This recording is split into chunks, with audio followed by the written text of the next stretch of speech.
Oh, hello. I didn't see you there. I was just putting the finishing touches on this brand new episode of the Cinema Shame podcast when Chris called and said she was all tied up and yada yada yada. Could you do the intro for the 1964 Shamedown? Before I push this little red button, you should get a nice beverage and settle into your comfiest chair. This episode starts with Allan confessing automobile blindness and ends with him singing selections from Fear of a Black Hat. It's a long and winding road in between, filled with twists and turns, and, you know, if you've heard a Shamedown episode, I don't need to tell you. But while I have you, why don't you hit that subscribe button, leave us a 5-star review on your podcast platform of choice, because it is the holidays after all. Spread some of that cheer right over here.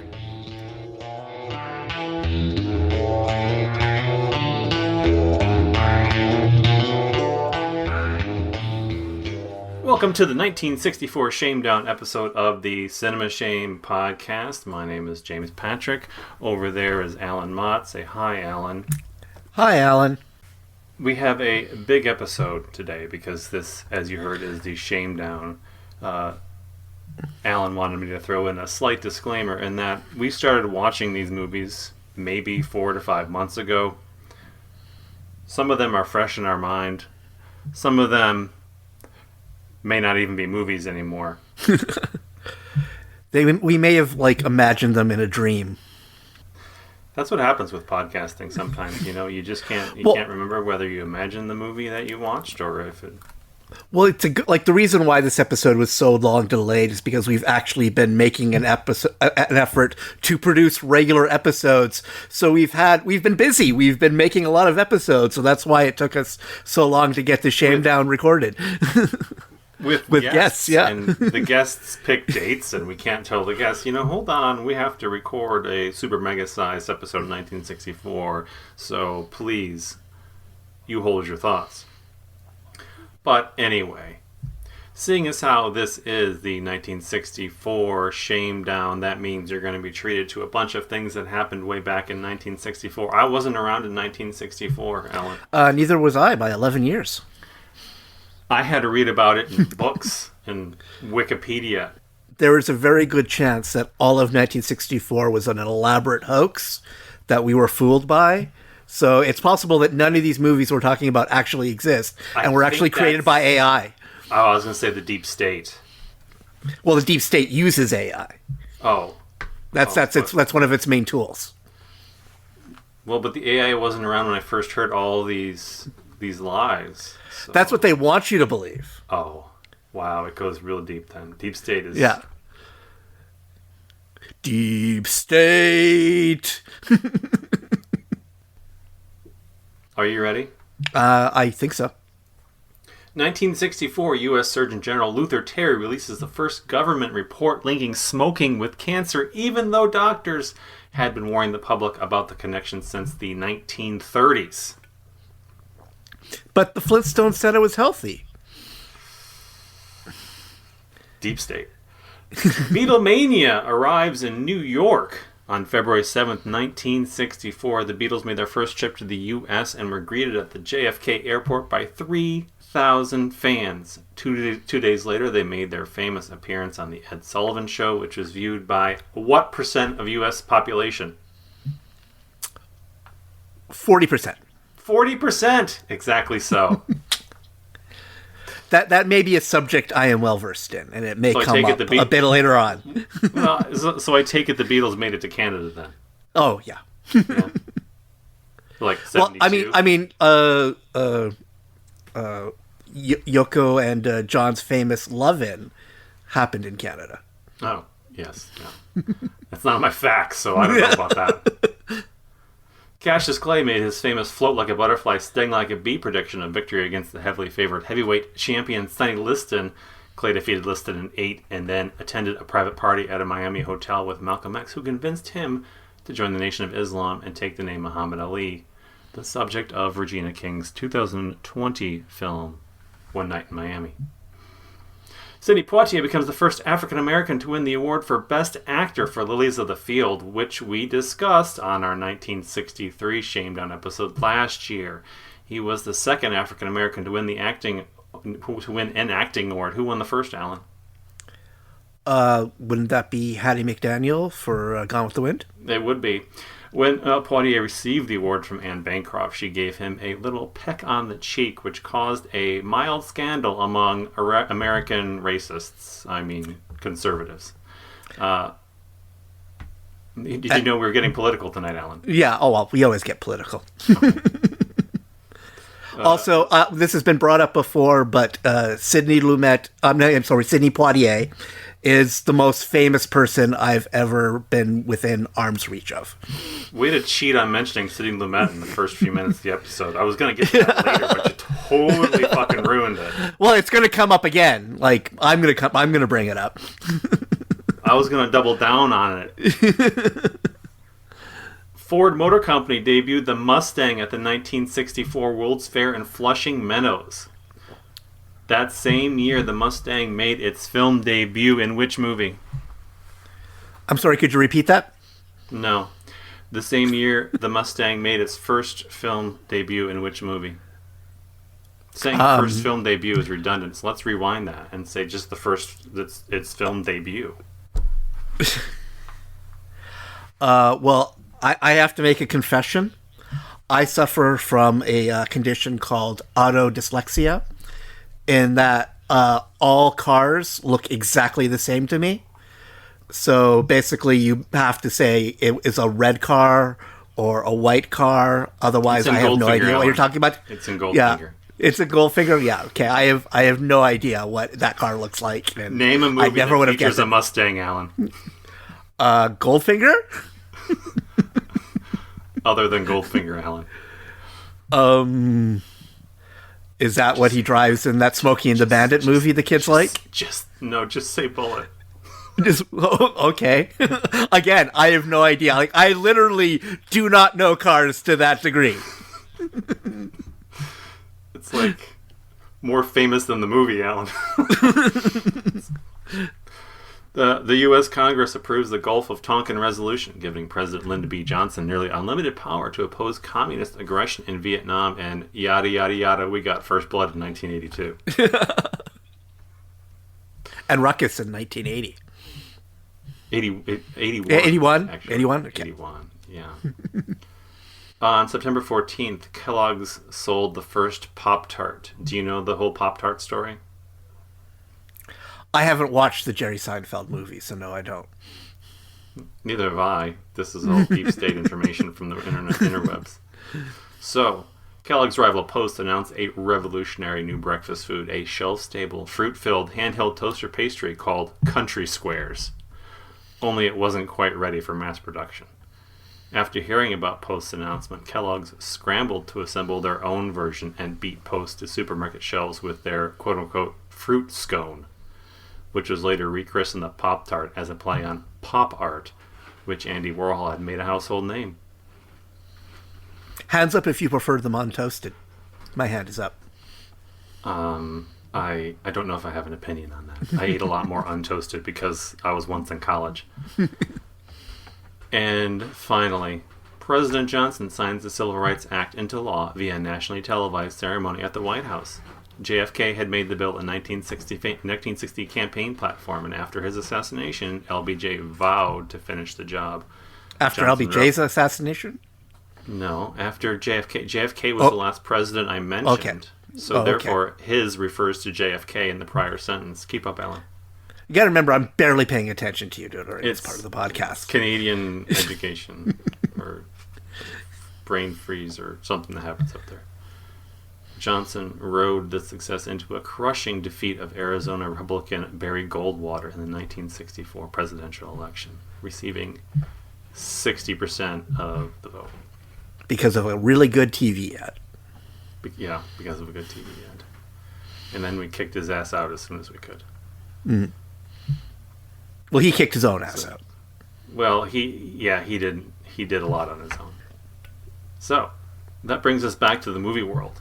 And this is the top 5 grossing movies of 1964 based on ticket sale estimates, because detailed data only exists from 1977 and beyond. So these could all be made up, but probably not. Number 1, Mary Poppins. Mm-hmm. Number 2, My Fair Lady. Mm-hmm. Number 3 is what? Goldfinger? Goldfinger, way to go. See, I pay attention. Paying attention. See, I'm stealth. I make you think I'm dumb, but secretly, like, I'm like Jane Mansfield. That's how I operate. Yeah. And can you guess the number 1 single on the Billboard Hot 100? Was it "She Loves You" or "Twist and Shout"? You're so very close. She Loves I You Want to was Hold Your Hand. Number 1 was "There You Go." Way to go. Followed by "Hello Dolly," "Oh Pretty Woman," and "I Get Around." Nothing says 1964 quite like the Beach Boys. Do you know what won Best Picture in 1964, Alan? Was it My Fair Lady? Well, that would have been 65, technically. Oh no. Then I don't know. I can't remember the 1963 episode, so I'm sure it probably came up. Yeah, it may have. It was a... actually, no, I don't think we ever mentioned it. It's Tom Jones won Best Picture in 19... I actually did watch Tom Jones for the episode. Did you? But I ended up not actually talking about it because I didn't think it was that good. Well, it was kind of like this will probably come up in a later movie, but I remember watching it thinking, because I'm actually a big fan of Joseph Andrews, which is basically the director's attempt to like redo the success of Tom Jones. So it's sort of weird that I liked him ripping himself off more than I liked the original. That makes sense for you. But, I mean, Ann-Margret is in one and she's not in the other, so that's basically the explanation. That's cheating. I'm going to have some more bourbon now. Okay. I'm drinking water because I'm responsible. Somebody has to drive us home after this. Right. That means I get to have a second. Yeah.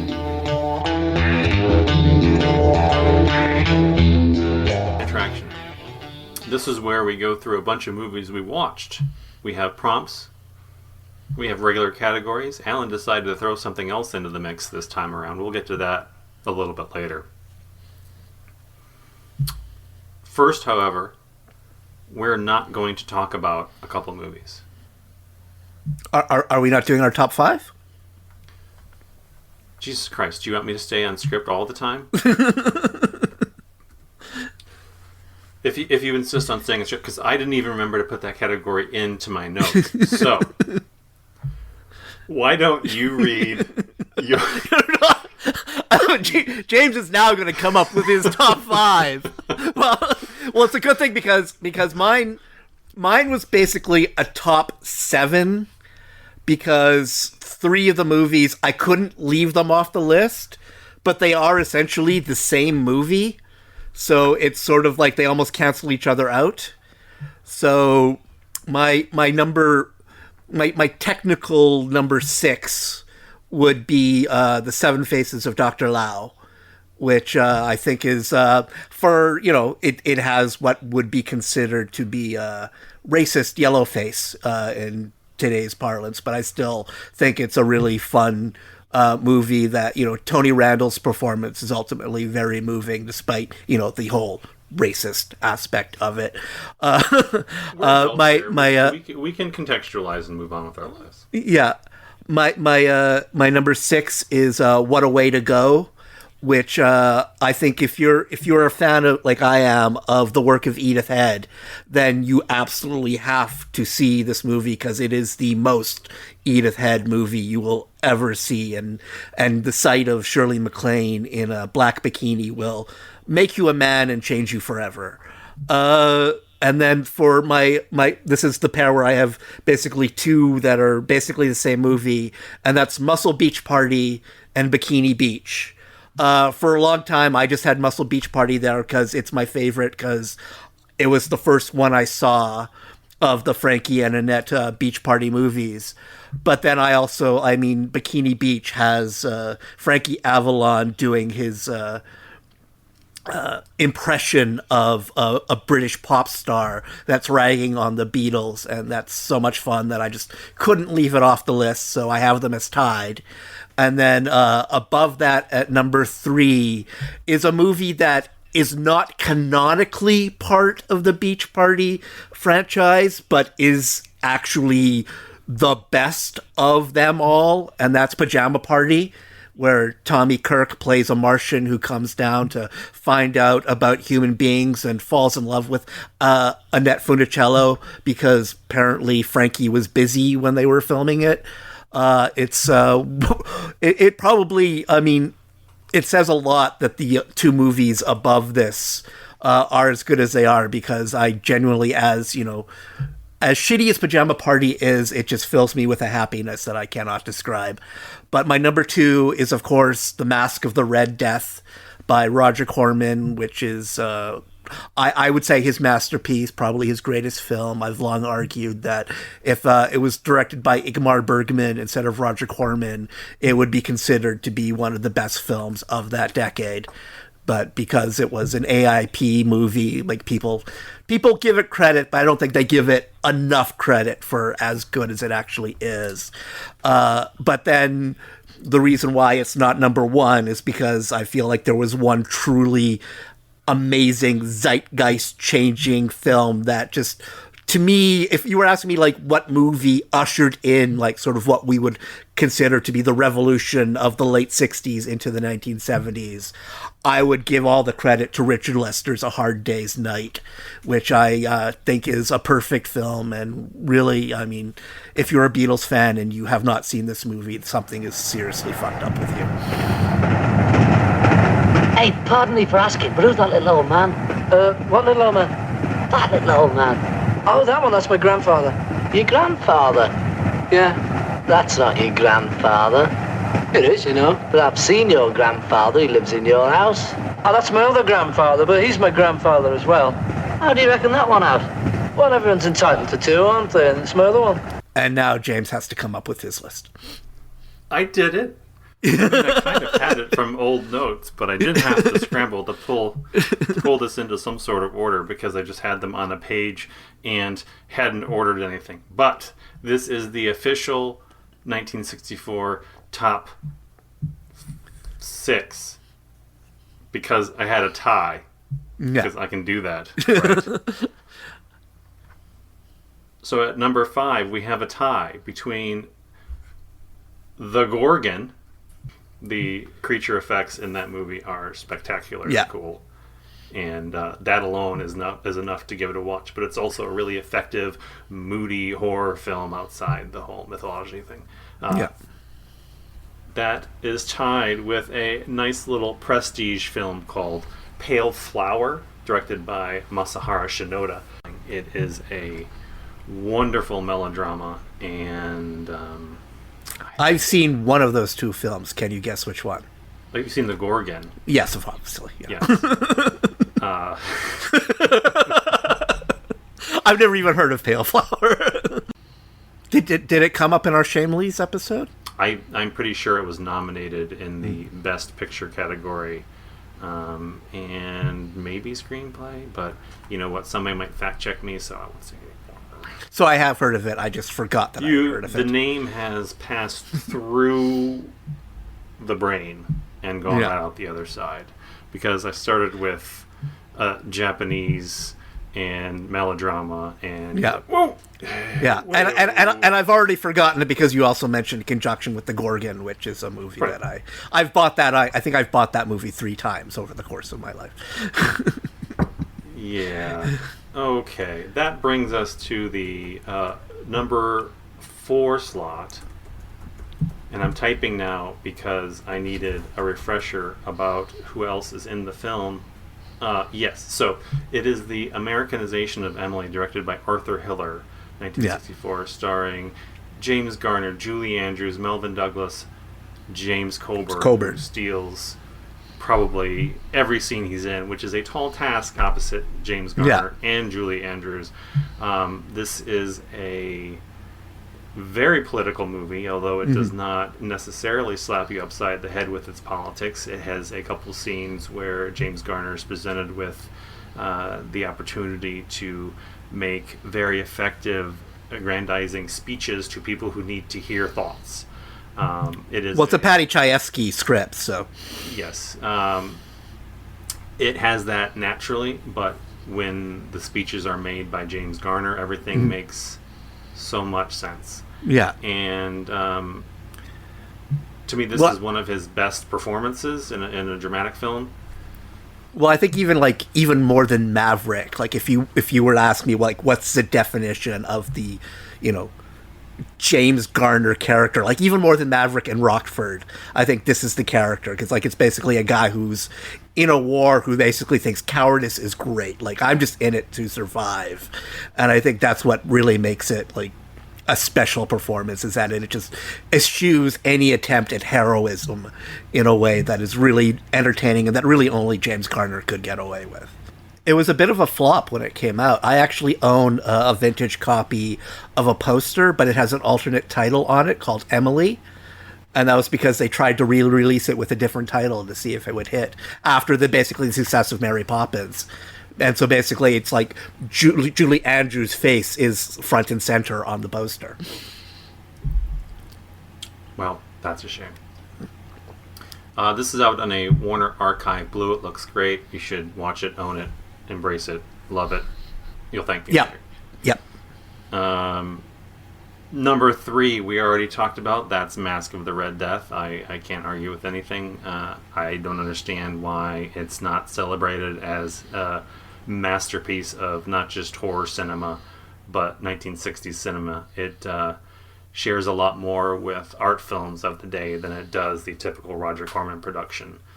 It's probably the most beautifully shot film of the year, I would say. Yeah, everything about that film is pretty spectacular. The blocking, the cinematography, the use of color, top to bottom, just a fantastic production.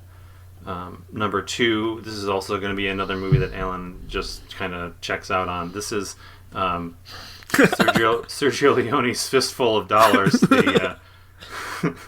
I don't hate Leone. I don't mind me some Leone. Okay. This is actually my favorite of the trilogy. I know everyone would probably disagree. That seems to be the least common selection from the 3, but it's... I'm a Duck You Sucker acolyte. I do love Duck You Sucker. Don't. I'm not going to say that I'm not a big fan of that one, because if you're not, you're wrong. But yeah, it was probably... It must have been among the first Westerns I'd ever seen, because my dad plopped me down and whenever he had the opportunity and was a big fan of these 3 films, so I watched them quite a bit growing up. And for a long spell, I didn't go back to watch any of them because I kind of felt like they were in my DNA already, just from ambient imagery. But when I went back to watch them a handful of years ago, after the first Blu-ray set was released, I found that I engaged with them in an entirely different way than I had as a kid, and they kind of had a brand new life for me. And it's a very close number 2, but there's a little movie that came out called The Umbrellas of Cherbourg that to me sort of transcends cinema. It's one of those outliers that like the potential of cinema, how you can use cinema to tell a story, tell a traditional story, a story that we've heard a dozen times, and make it entirely new. Jacques Demy's use of color in this film is revolutionary, and it's one of those really difficult movies to talk about because it's so filled with joy, but it also just makes you feel by the end of it that you're just physically exhausted. The Umbrellas of Cherbourg, Jacques Demy, 1964. Can we talk about how beautiful this film looks? I'm amazed that more like hipster nightclubs don't just project it against a wall with the sound off as just wallpaper. It is the most lickable color. Like the movie looks like it tastes good. The songs by Legrand, the beautiful colors, the beautiful sets, the fabrics, the wallpaper. All of this color and sweet sound is used to tell one of the, I wouldn't say dark, but uncompromisingly real love stories. I think because I actually, for whatever reason, I got it in my head that I had seen it, but it turns out I had seen The Young Girls of Roquefort, because I always assumed the one with umbrellas in the title is the one Gene Kelly was in, because that just makes logical sense. Word association. Yeah. So because I have the Demy set and I hadn't watched it, so I put it in to watch it for this episode, and I think like, as someone who loves musicals, but after 20 minutes, I was like, I can't keep going. It's too much. So I am gonna watch it and finish it. But for this episode, I just thought like this is too overwhelming. I need to stop. I mean, it's a lot. It's a lot of movie. It's a lot of emotion, and it makes you feel. I think it does make you feel multiple things at the same time that are, they're incompatible, and that's exhausting. I think. It's exhausting. Yeah. Anyway, Catherine Deneuve is the height of her powers in this movie, just absolutely charming and heartbreaking, and I don't know. There's not much else to say about The Umbrellas of Cherbourg that anyone else hasn't said, and I'm not going to do it justice talking about it just in a 2-second blurb. But if you haven't seen it, add that to your shame list. So we both have musicals as our number one. That's amazing. Way to go, 1964. And now we can get to movies we're not going to talk about. Now I'm not going to talk about Howard Hawks' man's favorite sport. That's a lot of apostrophe S's to start that introduction. But it's just not funny. My Paula Prentice devotion does not apparently extend to this moldy screwballer. Rock Hudson and Prentice have so little chemistry, and the narrative employs every single tepid gender trope you can think of, even as it aims to subvert them. It thinks it's being clever. It wants to be something that's a little bit progressive, but it just, I don't even think it understands what it's doing. Prentice's character is insufferable, and Rock Hudson has to suffer through a series of just outdated slapstick gags and pratfalls that not even Cary Grant could have pulled off in his prime. I didn't have a problem with Prentice's character, but my issue is, and I actually like, not even related to this movie, but I just skeeted yesterday. Like, I was like asking people, I was wondering, like, are there performers who you just feel are just performers from the past who are just weirdly contemporary? Like, you see them on screen and you're like, they should be a movie star now instead of the 60 years ago when they were a movie star. And that's my feelings about Paula Prentice. And I think that's why, because I've seen this movie too. I didn't watch it for this episode. I saw it, I think, last year for the first time. And it strikes me as like, just when she's in a movie that's this dated, it feels especially dated because she has such a lively, like, modern presence. That it's like, what are you doing in this? You should be in the hippest, like, most, like, revolutionary movie of 1964, not in this basically movie where Doris Day said no. Yeah, I can't disagree. Prentice never feels comfortable with this material. I don't know what exactly was she wasn't made on for the times that she was basically, movie star in. Yeah. Because even like in one of the movies that I'm going to talk about later on, she's literally in it for one scene and has one line. But even then, she just hits you like a brick and with that one line.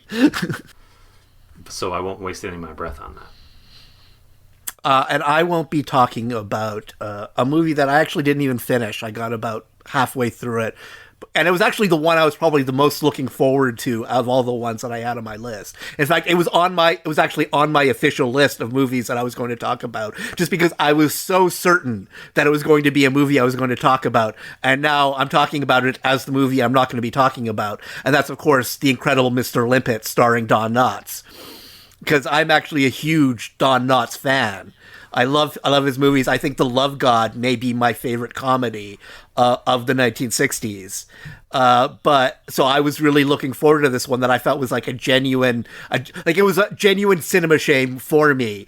But then, and I actually really like the opening, which is live action, where he plays like this guy with a sort of weirdly hot wife, but he's also really into fish, and it seems like he's more into fish than he is into his hot wife, and it's really bizarre.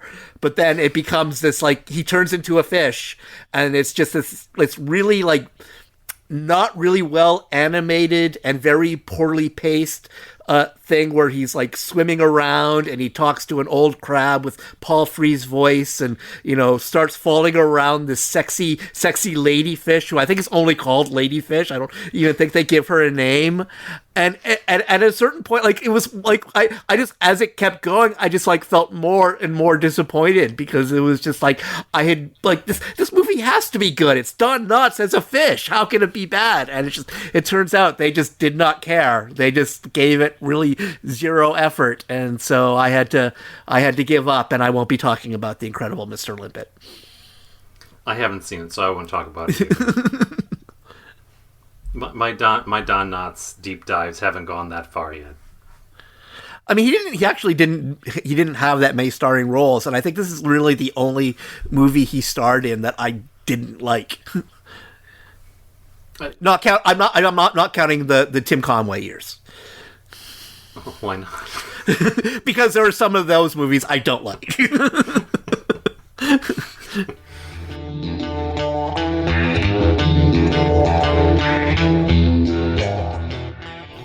That'll bring us to a brand new goddamn category that Alan's like, you know what would be fun? The worst movie I'd recommend you watched, which is a little bit of a brain cramp when you try and get down to deciding which is the worst movie you'd actually recommend someone to watch. And I flip-flopped a couple times on what my choice was going to be for this particular entry. I'll go first just because I'm blathering on at the moment. But I picked a movie called Good Neighbor Sam, directed by David Swift. Is that the Jack Lemmon movie? Who do contented cows moo for? Good neighbor Sam. Who do discriminating ducks quack for? Good neighbor Sam. Who do sophisticated sheep baa for? Good neighbor Sam.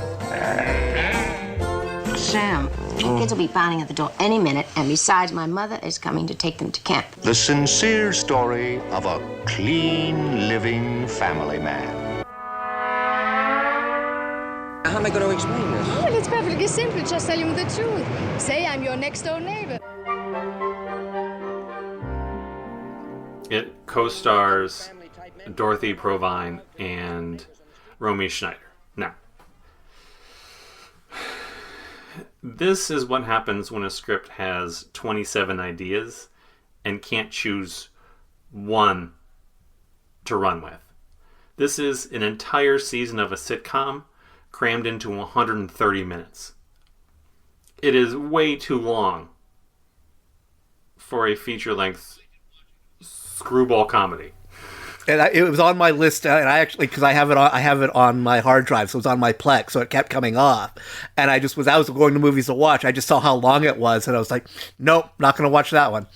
It is ridiculously long, and you feel the runtime towards the middle when you just can't believe how much of the movie is left.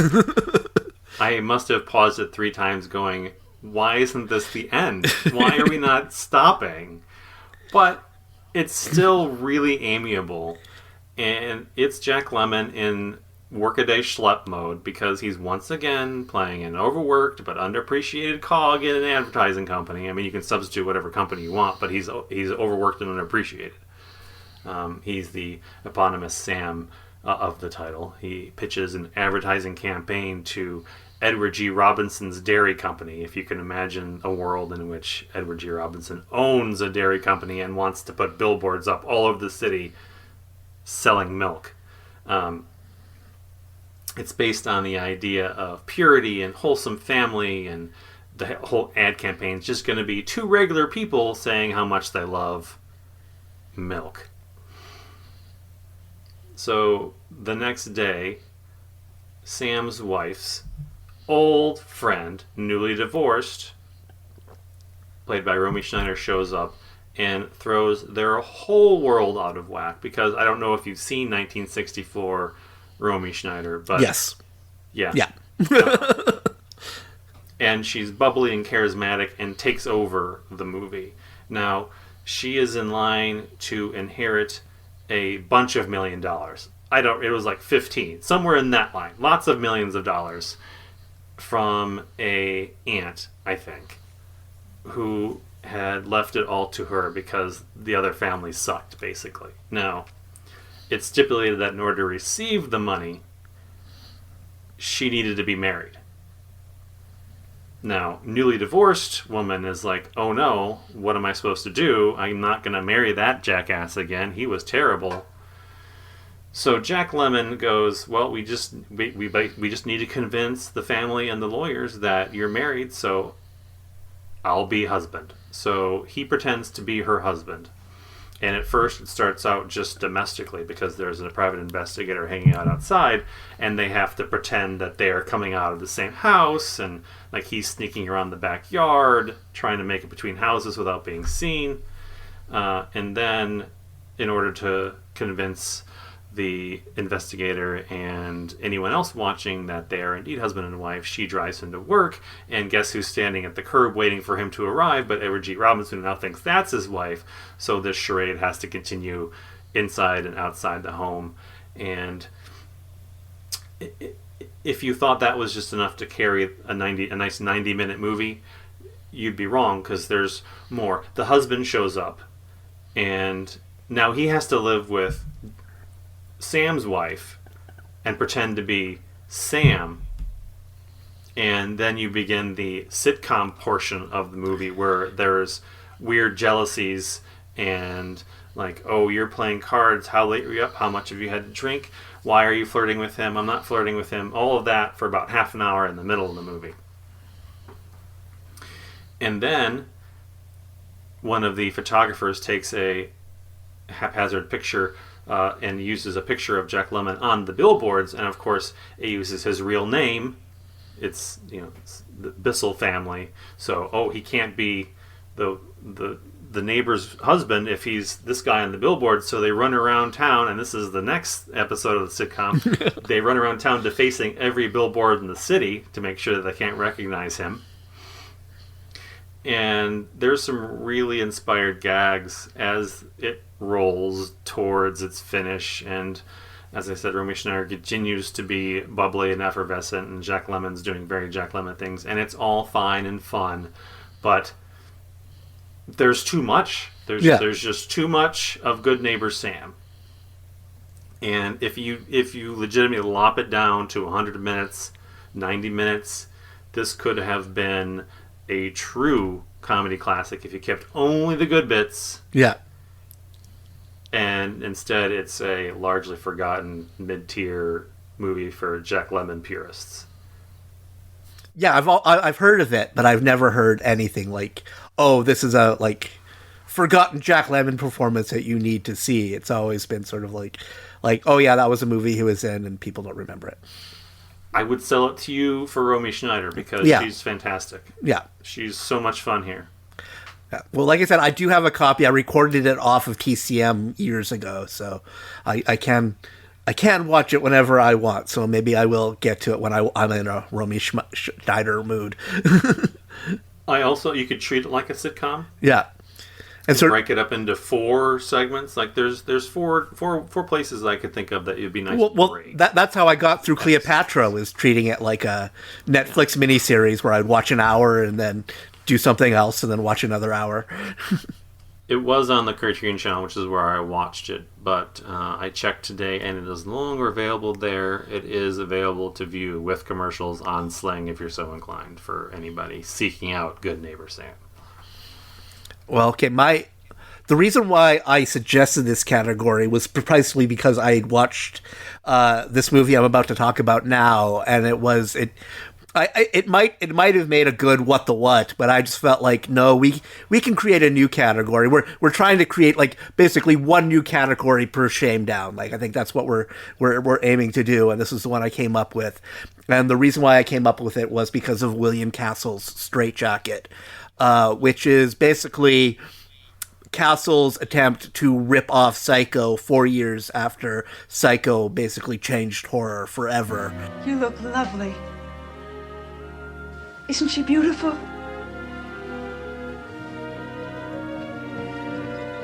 If your shirt doesn't make me look too young, you look just like you did 20 years ago. Just as I've always dreamed of you. Is that what you want? That's what I've always wanted. But William Castle decided that he wasn't just going to, half-ass it. He was going to get the author of the book Psycho to write his script. But the problem is that this ignores the fact that the reason why Psycho is the classic it is because Robert Bloch didn't write the screenplay for Psycho. He just wrote the book. And Joseph Stefano wrote the screenplay for Psycho and made it a very different script than the actual book. So that's why it's the classic. So it's sort of like the Bloch had nothing to do with the success of Psycho. So, and Straitjacket definitely proves that, why. Beyond it being a Psycho ripoff, it's one of the early entries in the hagsploitation genre, because it was made 2 years after the success of Whatever Happened to Baby Jane. And it stars Joan Crawford. Beyond like sort of the actual attempts at horror, the most horrific scenes in the movie are when they have Joan Crawford dressing as a much younger version of herself. And it really does not work. Mae West in sextet quality of basically people indulging the vanity of a star who should absolutely know better at this point. The film, it's about Joan Crawford plays Lucy, who one night comes upon her husband cheating on her, and she loses her mind, and she lops off his head and his mistress's head with an axe, even though her young daughter, Carol, is in the same room at the same time. And she's obviously, sent to an insane asylum. 20 years pass. And then she's basically deemed safe enough to re-enter society. And she moves back in with her brother, who raised Carol in her absence. And Carol is this sculptress played by Diane Baker, who is engaged to a very wealthy young man, who is shocked to learn that, his mother-in-law is an axe murderer. But he loves her too much to stop the wedding because of it. But his parents feel differently. And when they find out, they basically are going to be like, yeah, fuck no, we're not having a axe murderer in the family. And around that time, that's when axe murders start happening. And we're led to believe that Lucy has snapped once again. But the ending is actually much dumber than that. Bloch had decided that this was not only going to be, a horror movie that, rips off his earlier success, it's also going to be a message film. And the message that he wanted to give was that it is possible for a person who was once deemed to be insane to actually be fully healed and to fully recover and to live a healthy life afterwards. Which means, of course, that Joan Crawford isn't the axe murderer. The axe murderer is instead her daughter Carol, who is driven insane by seeing her mom lop off the head of her father and mistress. And the reason why she commits the murders, which she does wearing a mask she created of Joan Crawford while she's doing it, because she wants to frame her mother, because she knew that her fiance's parents were never going to allow her to marry her once, her history came out. So she thought, well, if I kill his parents, and frame my mom at the same time, then we can get married and live happily ever after. There is a moment where the film could have done something really cool and ironic, and that would have been if Diane Baker's plan actually succeeded, and she successfully framed her mom, and her mom was sent to the insane asylum, even though we know that she was innocent and that her daughter was the one who committed it. But because Bloch was so attached to the idea of like this narrative of like, oh no, this crazy person could actually be healed and could live on their life, the movie instead ends with this like really hilarious monologue by Crawford, and that's part of like her performance in this. It ranges between awful and good at the same time, because he gives her these really floored monologues and she's just not up to them, but at the same time she just does a really good job of selling the sort of her grip on sanity. It wasn't just a sanatorium, was it? Was it? No! No, it wasn't! It was an asylum! And it was hell! 20 years of pure hell! So it is sort of a real balancing act of good and awful at the same time. And that's, you see the twist coming a mile away, because Baker, at a certain point, her decisions make no sense unless she's trying to frame her mother. Like, there reaches a point where, like, yeah, no, she would not do that if she actually, you know, was a sane person. Clearly, the only reason why she's doing that is because she's really the murderer, and she wants her mom to, you know, be blamed for the murders. So it fails, like, on a pure script level.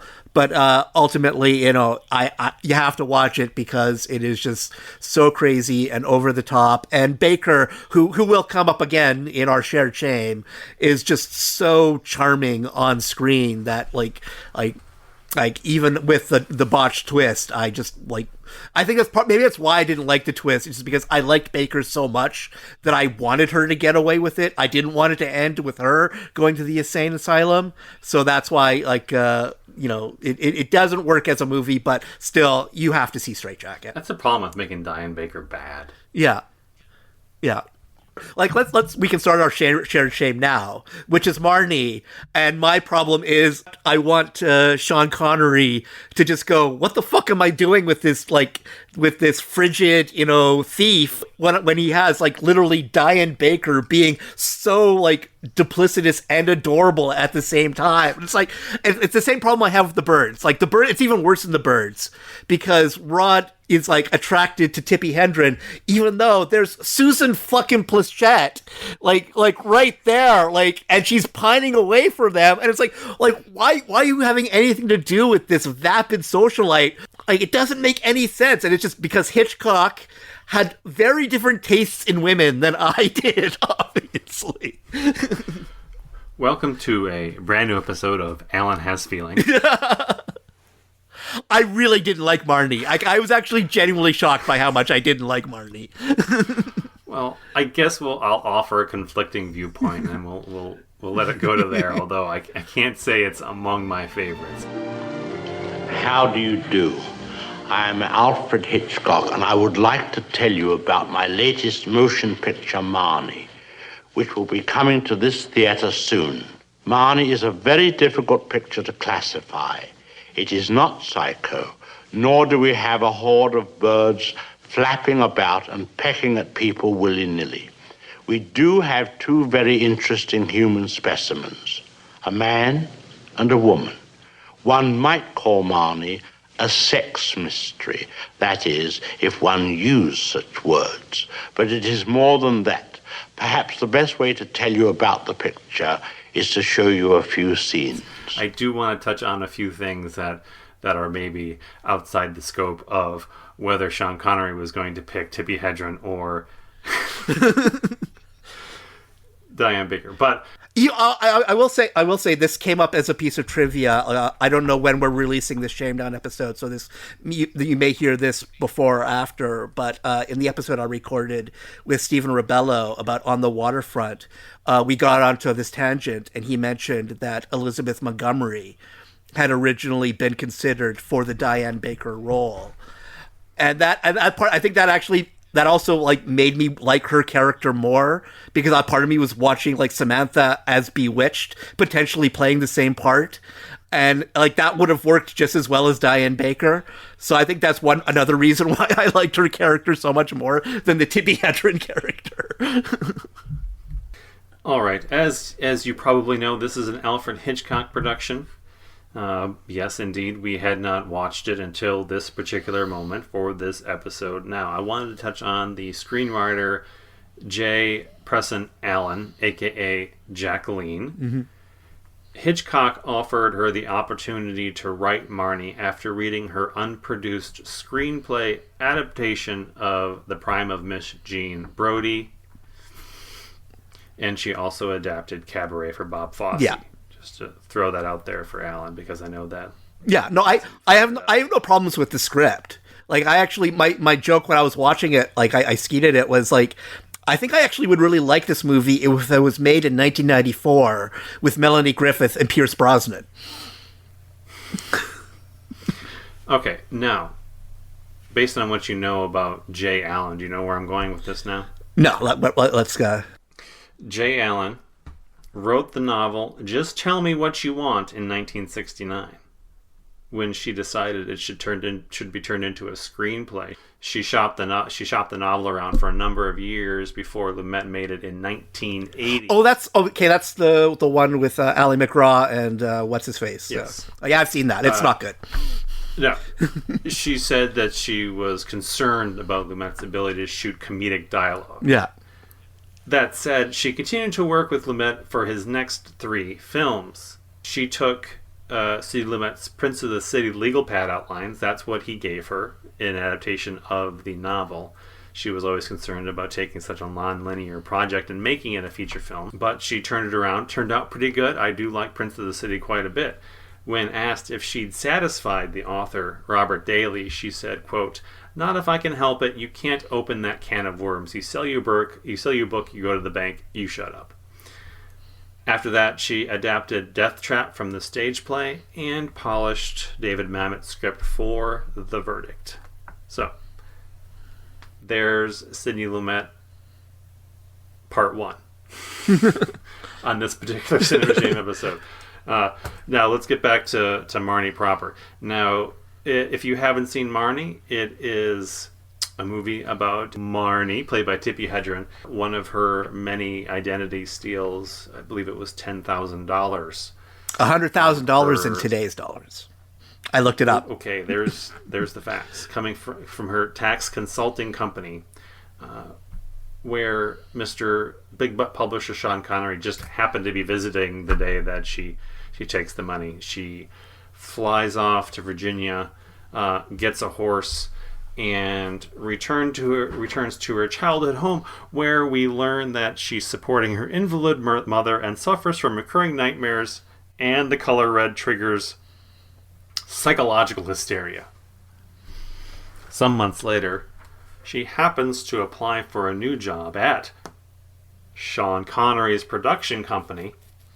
He's heard about the theft, remembers her, puts 2 and 2 together, and still hires her without bothering to get references. When asked why he would do such a thing, he says, "I'm an interested spectator." Of course, he expects her to steal again, but he's drawn to her. I kind of feel like he's drawn to her as one wants to rescue a stray dog. Well, he's a zoologist, so he has an interest in sort of behavior and yes. Never exactly believable unless you're looking at it in terms of the theories behind what's happening. So if you want to enjoy this as a narrative film for entertainment's sake, I will challenge you that is not entirely possible. If you want to take it apart and look at it in terms of when it was released and the things that it's talking about in terms of psychoanalysis and some of the women's liberation concepts that are happening, then it's worth talking about. Otherwise, it's a pretty okay Hitchcock movie. I know it has some big fans and some big detractors, so it's kind of hard. I felt like it showcased what I think are all of his weaknesses. I think that was one of my problems with it. Like, sometimes, like, Hitchcock's big problem was that he basically would come up with a set piece that he just fell in love with and just refused to give up on it, even though it doesn't, make any narrative sense. And for me, like, and it's actually probably my favorite sequence in the movie. It's when she steals from Sean Connery's company. She gets the code from the safe, and there's this great faraway like shot where you see her opening up the safe, and you're feeling this tense because she can get caught at any time. And then on the side of the screen, you see a cleaning lady suddenly appear, and it's a classic. Like, it's probably, like, for me, it's the best shot in the movie. And it's very much a classic. Absolutely. It's a classic Hitchcock shot. He decides to get too clever because instead of just doing what any sane person would do, and that's hide in the office until the cleaning lady leaves, she decides instead that she's going to take off her shoes and, like, sneak past, and she stuffs her shoes into her pockets, but she doesn't stuff them in well enough, so you have the suspense of seeing the shoe teetering and about to fall out of her pocket, and then it falls out of the pocket, but it turns out the cleaning lady has, like, a hearing problem and doesn't hear the shoe drop, and then she just runs out of frame just as another worker, like, appears out of thing. And it's just a case of, like, Hitchcock just being way too happy with himself, pushing it too far. Like, he had this really great shot and really great suspense, but then he had to just send it, what I felt was the realm, into the ridiculous. It highlights his overuse of green screen, because he famously hated shooting on real locations. And in some of the cases, especially whenever they're on a horse, it actually becomes actively funny. Let's push pause. I took some mostly notes about the psychology of the film and how it related to Vertigo, and, like, film theory thoughts that felt really deep and important. And then she falls off the horse. Yeah. And I go, yeah, that is probably the worst sequence I've ever seen in a Hitchcock film. It reminded me of the sequence in Meet Joe Black when he ping-pongs off the cars. Yeah. It was that much of a showstopper for me. And, I mean, I'm not going to say it takes you out of the picture. But at least in Meet Joe Black, it was supposed to be funny. I'm not convinced. What this movie does, I saw it as a companion piece to Vertigo, and to a lesser degree Spellbound, but I dislike Spellbound so much that I'm not going to spend any time talking about that. Yeah. But what it does well, in some terms, it shares some of the obsession, repression, pathology that Vertigo has. So what I found interesting about Marnie is that it uses some of the Freudian psychoanalytic theory that Hitchcock was fond of at this particular time, and uses it in tandem with the betrayal of post-war gender norms. So Marnie is not a 1964 woman. She's a liar, a thief, and first and foremost, she's a manipulator of men's trust. They repeatedly allow her to work without references because she's able to charm them with her feminine guile. But also, ironically, she's a virgin. Also, ironically, because the thought of physical relations sends her into a furious frenzy. So this is where we enter Sean Connery, who sees her as a project, wild, free, untamed female, and she must be broken. And he takes it upon himself to investigate her story, cure her, wed her, and have sex with her. Like, it is a conquest from every angle. Even though, as has been established, Diane Baker is right fucking there. More than willing. Yeah. Just as conniving. Yeah. So they reach a point in the narrative when, to cover up Marnie's thieving, she consents to marrying the Sean Connery character. And Mark sees this as an opportunity to turn the asexual Marnie into a proper wife.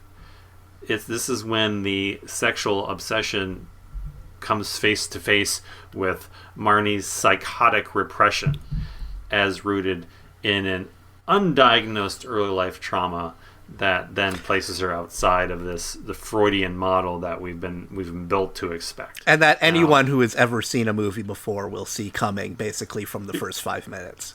Yes. The honeymoon scene dips a little bit into rapiness. If you don't mind, I'd like to go to bed. I've told you the light from the sitting room bothers me. Well, we certainly can't have anything bothering you, can we? If you don't want to go to bed, please get out. But I do want to go to bed, Marnie.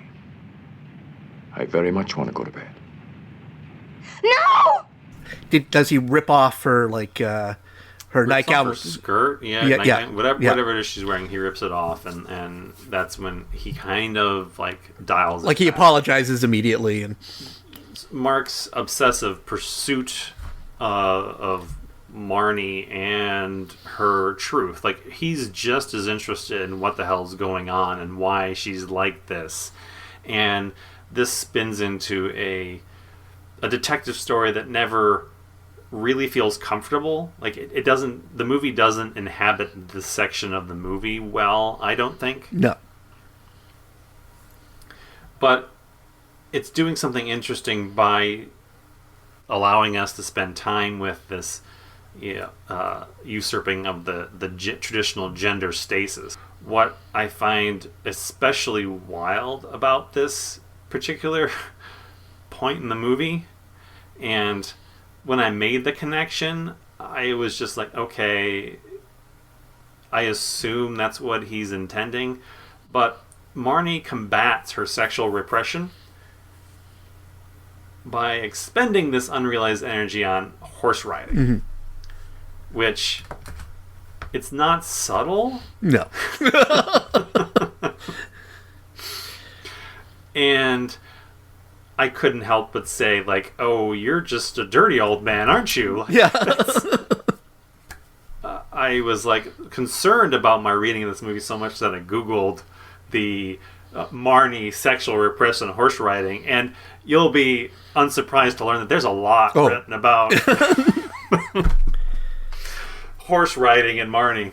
I think one of my problems with both the Birds and Marnie is that knowing the backstory and just knowing how awful Hitchcock was to Hedren, I really want to be sympathetic to her when she's on screen, but there's just something about her presence that just I don't like her.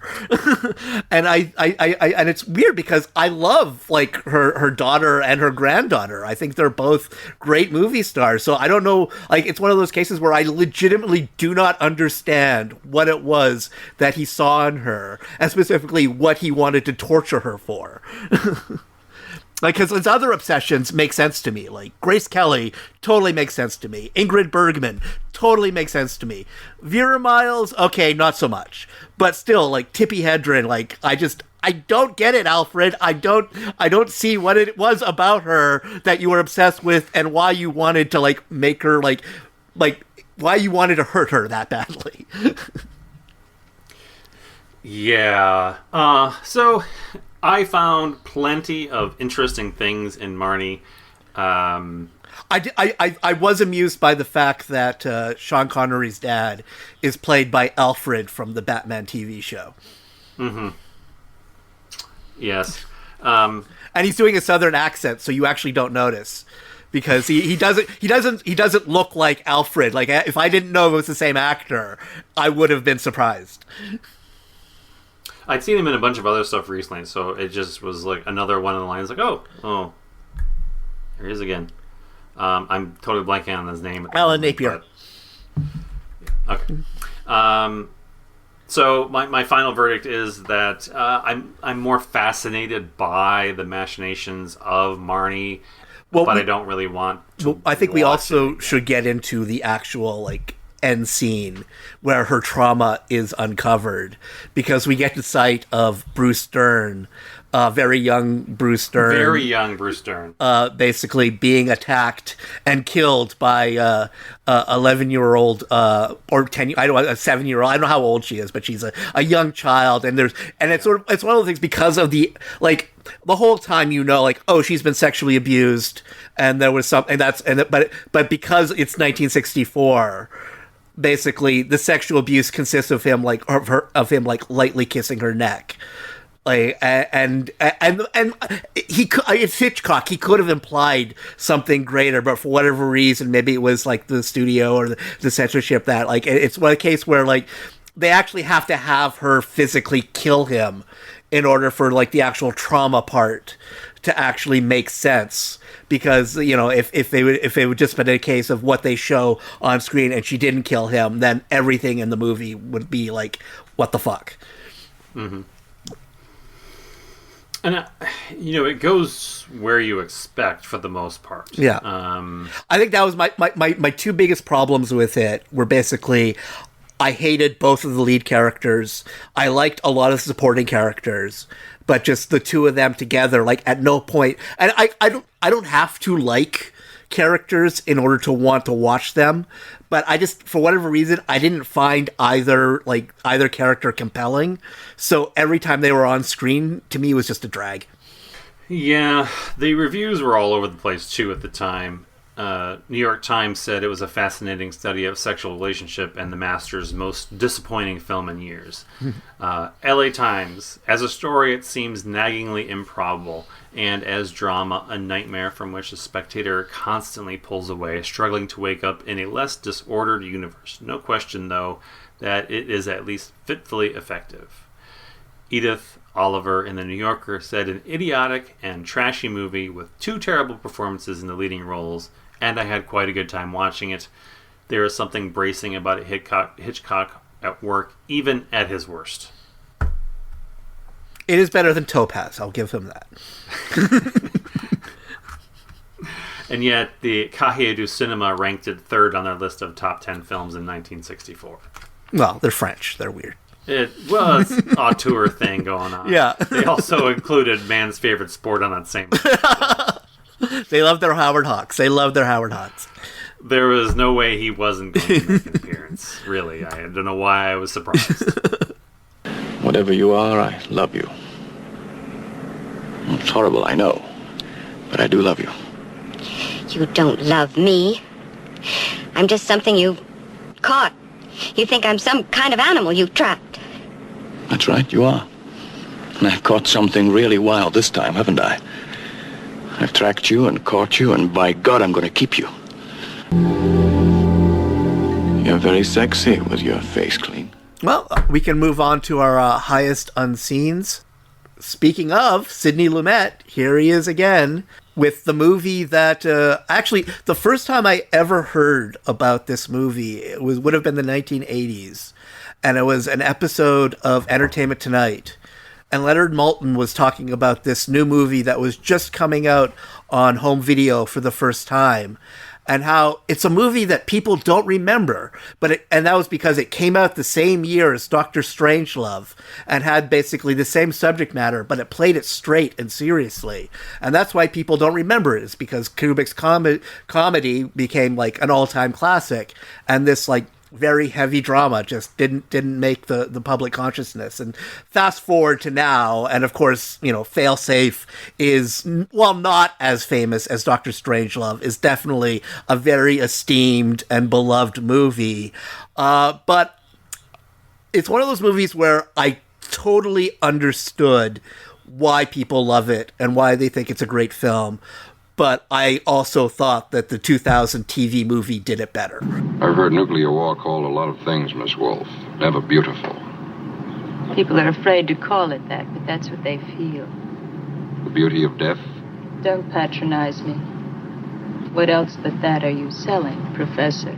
I like this. It felt very workmanlike to me from Lumet. Yeah. My feeling was that it could have been 20 to 30 minutes shorter. That there was too much time spent on some of like the basically the character. It's a movie with too much character development. It's like the premise is enough. We don't need to know about the backstory about like the one guy at the Missile Command. Like we don't need to know that his parents are alcoholics. We don't need the scene with Walter Matthau with that weird lady where they basically, you know, have this weird conversation in a car. Like that could totally be cut and the film wouldn't be affected at all.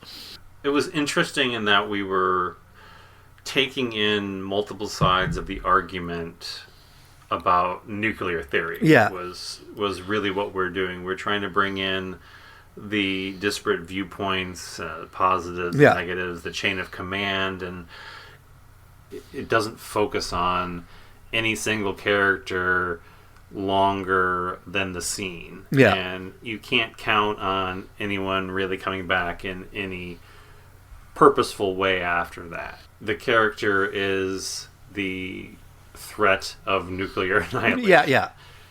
And that's what we're living with through the entire movie. It's very effective. I thought it's one of those strong, well-scripted, 4-star movies that you're not going to watch anytime soon. Yeah. And I really liked Henry Fonda as he's great. I thought his scene with the translator, Larry Hagman, who's really good too. Yeah, was beautiful. Yeah, beautifully written. I honestly think that could have been the entire movie. I believe this was an accident. But I also believe your action is the only way out. I ask you to believe. I wish it were not so. Yes. Well, we can still hope I won't have to take that action. I feel like you could have made that movie without ever leaving that room. And Lumet and Fonda basically did that with 12 Angry Men. So I think that's always been his strong suit, is the intimate character development and conversation. Yeah. And when I was watching it, I was reminded of the scene we talked about in The Verdict, where Paul Newman recognizes his purpose in the hospital. Yeah. That small conversation he has. There's nothing loud. There's no big moments. But what Lumet does is in the macro relationships that he has on screen. He is so good at showing a conversation. Yeah. And this is one of those movies. There's a lot of scenes that I thought were masterfully done. I mean, I knew where the movie was going because I knew of the movie, so it wasn't a surprise when it ultimately does end that way. So I was looking at it in terms of how we get there. Well, like I said, this was actually a trivia question in our Superman 4 episode where I mentioned that there's a year 2000 live TV movie version that was done by George Clooney. And I feel like this material plays better when it's more theatrical, when it plays more like a stage play, which essentially like a live TV movie essentially is a film stage play. And I think that's why I found it more I found it more effective, because it basically just made us feel like it's really happening right now. Because you have people stumbling and not getting their lines exactly perfect. And also it hammers home something that the original film sort of glosses over, to stop a complete global annihilation. And so the president says, okay, I will nuke New York. That way we're even and we're square. And it turns out that his wife is in New York when he makes this decision, and it doesn't make a big deal about it. Whereas a TV movie, it actually make a big deal about the fact that she is in there when the bombs drop. I actually think in that case, being less subtle is more effective, because they hit other stuff hard that just like I said, the subplot about the alcoholic parents, the Fritz Weaver character is there as the ultra nationalist, the guy who wants America to win, even though it makes no sense. We don't want, to start nuclear war, but he's just so anti-Russian. Him and Walter Matthau are so anti-Russian that they're willing to destroy the world, even if it's by accident and not a deliberate thing. This brings us back to the International Hour. James Patrick. Technically, this is the movie that should have been my highest unseen, but I just read the plot description and was like, nope, I'll let James watch that one. I am not going to watch it. As I said before I was rudely interrupted, this is the International Hour with James Patrick. On this episode, I watched Woman of the Dunes, directed by Hiroshi Teshigahara. It is a 1964 art house classic.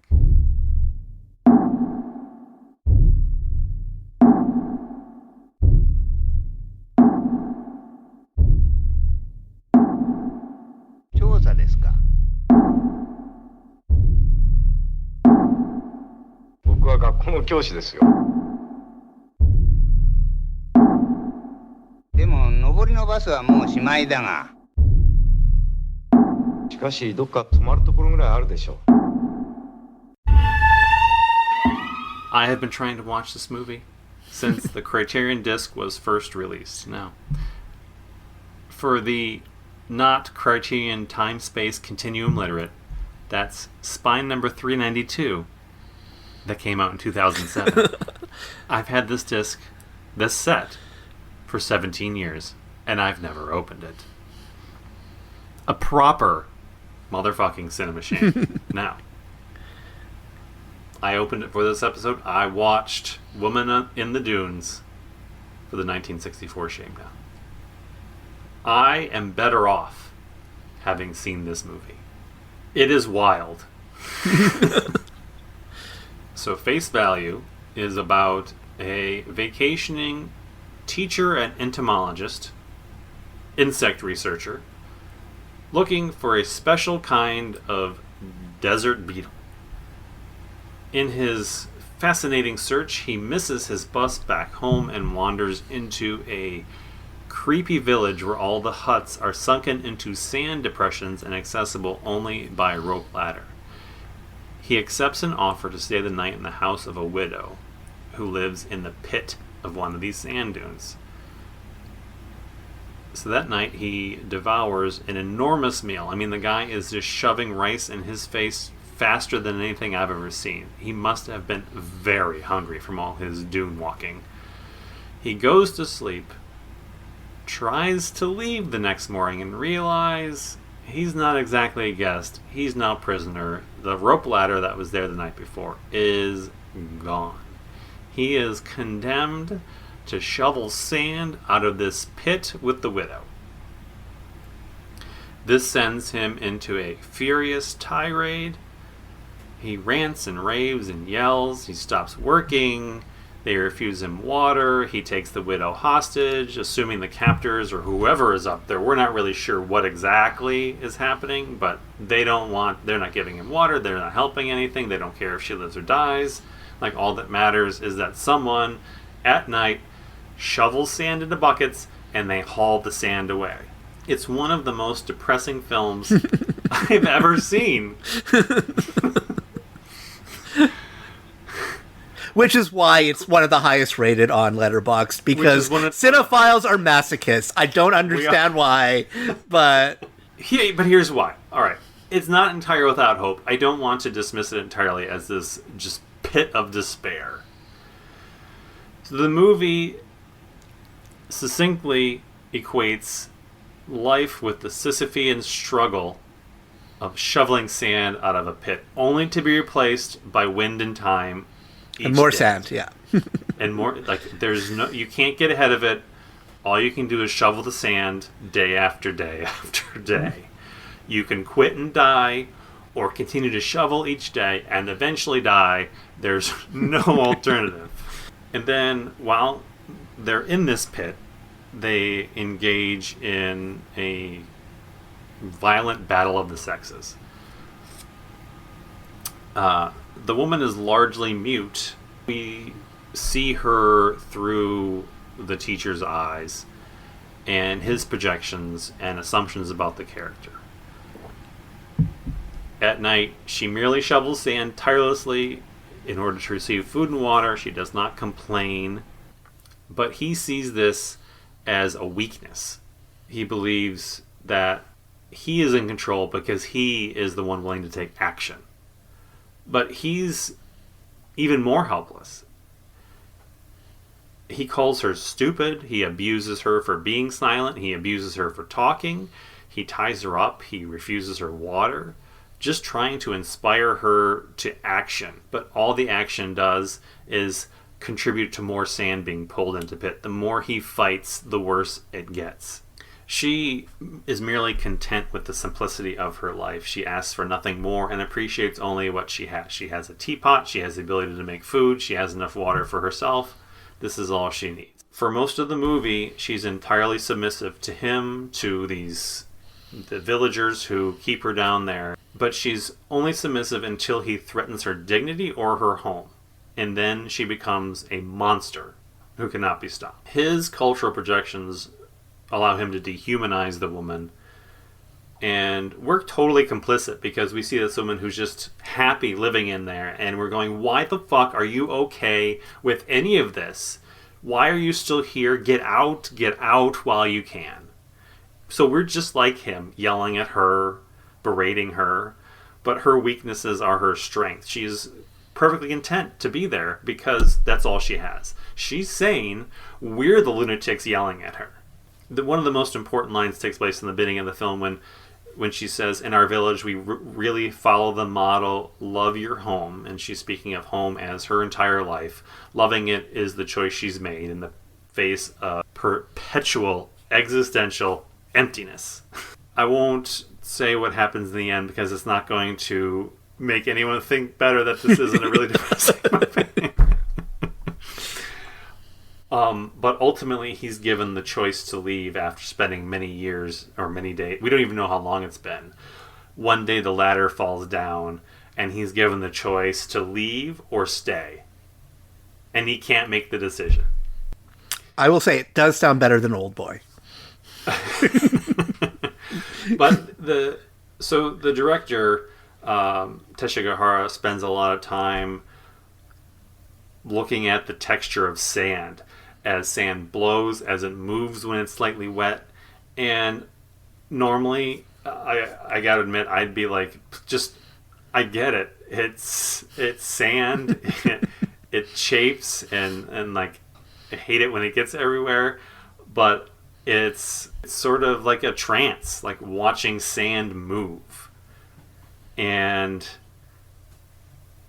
I get it. Like, I get why this movie is so revered. I get why it was such an art house classic, because there is a weird sexual violence running through this. I mean, they have a scene where they're wiping sand off each other naked because that's the only way you can get the sand off, and it turns into this very heated sex scene. But then later, he's asking to... all he wants is an hour to go watch the ocean. Like, he wants to get out and see the water. And I call them overlords because the villagers.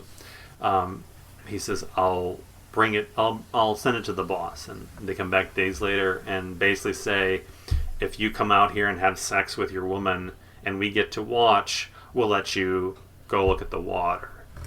And that's why I bring up the dignity. Her dignity come up because he's like, what does it matter? We'll just fake it. Like, it doesn't matter. We'll just, do this thing so we can get out of here. And she refuses. She fights him tooth and nail to get away, slams the door. Ultimately, he gives up and accepts that it's not going to happen. But it's a violent scene. And then you have the perspectives of everybody watching down above. Again, we're placed in this sequence where we're complicit with these people looking down and waiting for this to happen.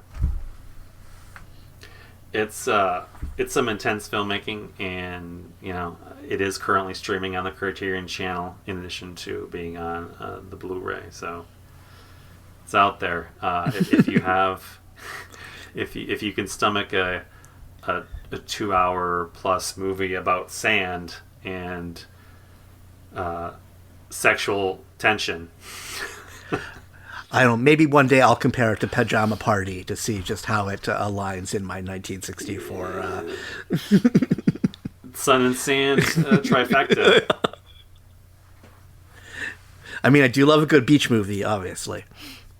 It's nothing but beach. There's even nudity for you. I mean, I can't present this more on a platter. Nudity and existentialism.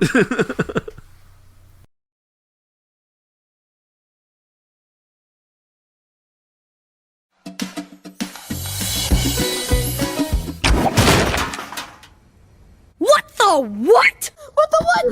What the what? What the what? What the what? I feel like after depressing us with your existentialism, now you owe us something much more what the what-ier. I gotta tell you, I'm not doing it. I'm going right to Mr. Samuel Fuller and Naked Kiss. The shock and shame story of a night girl. Starring Constance Towers.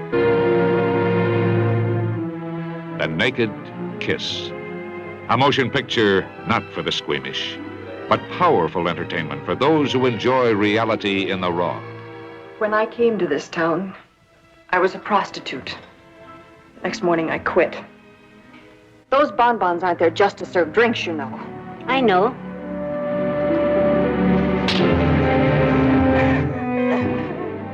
Get compliments, This is 1964 was a big year for presenting me with these movies I've avoided for a long time. I'm going, I've got no more excuses.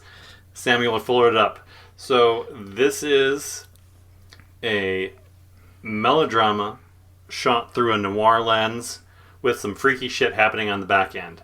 It's heightened capital D drama, constant underlying sense of unease. You don't know why.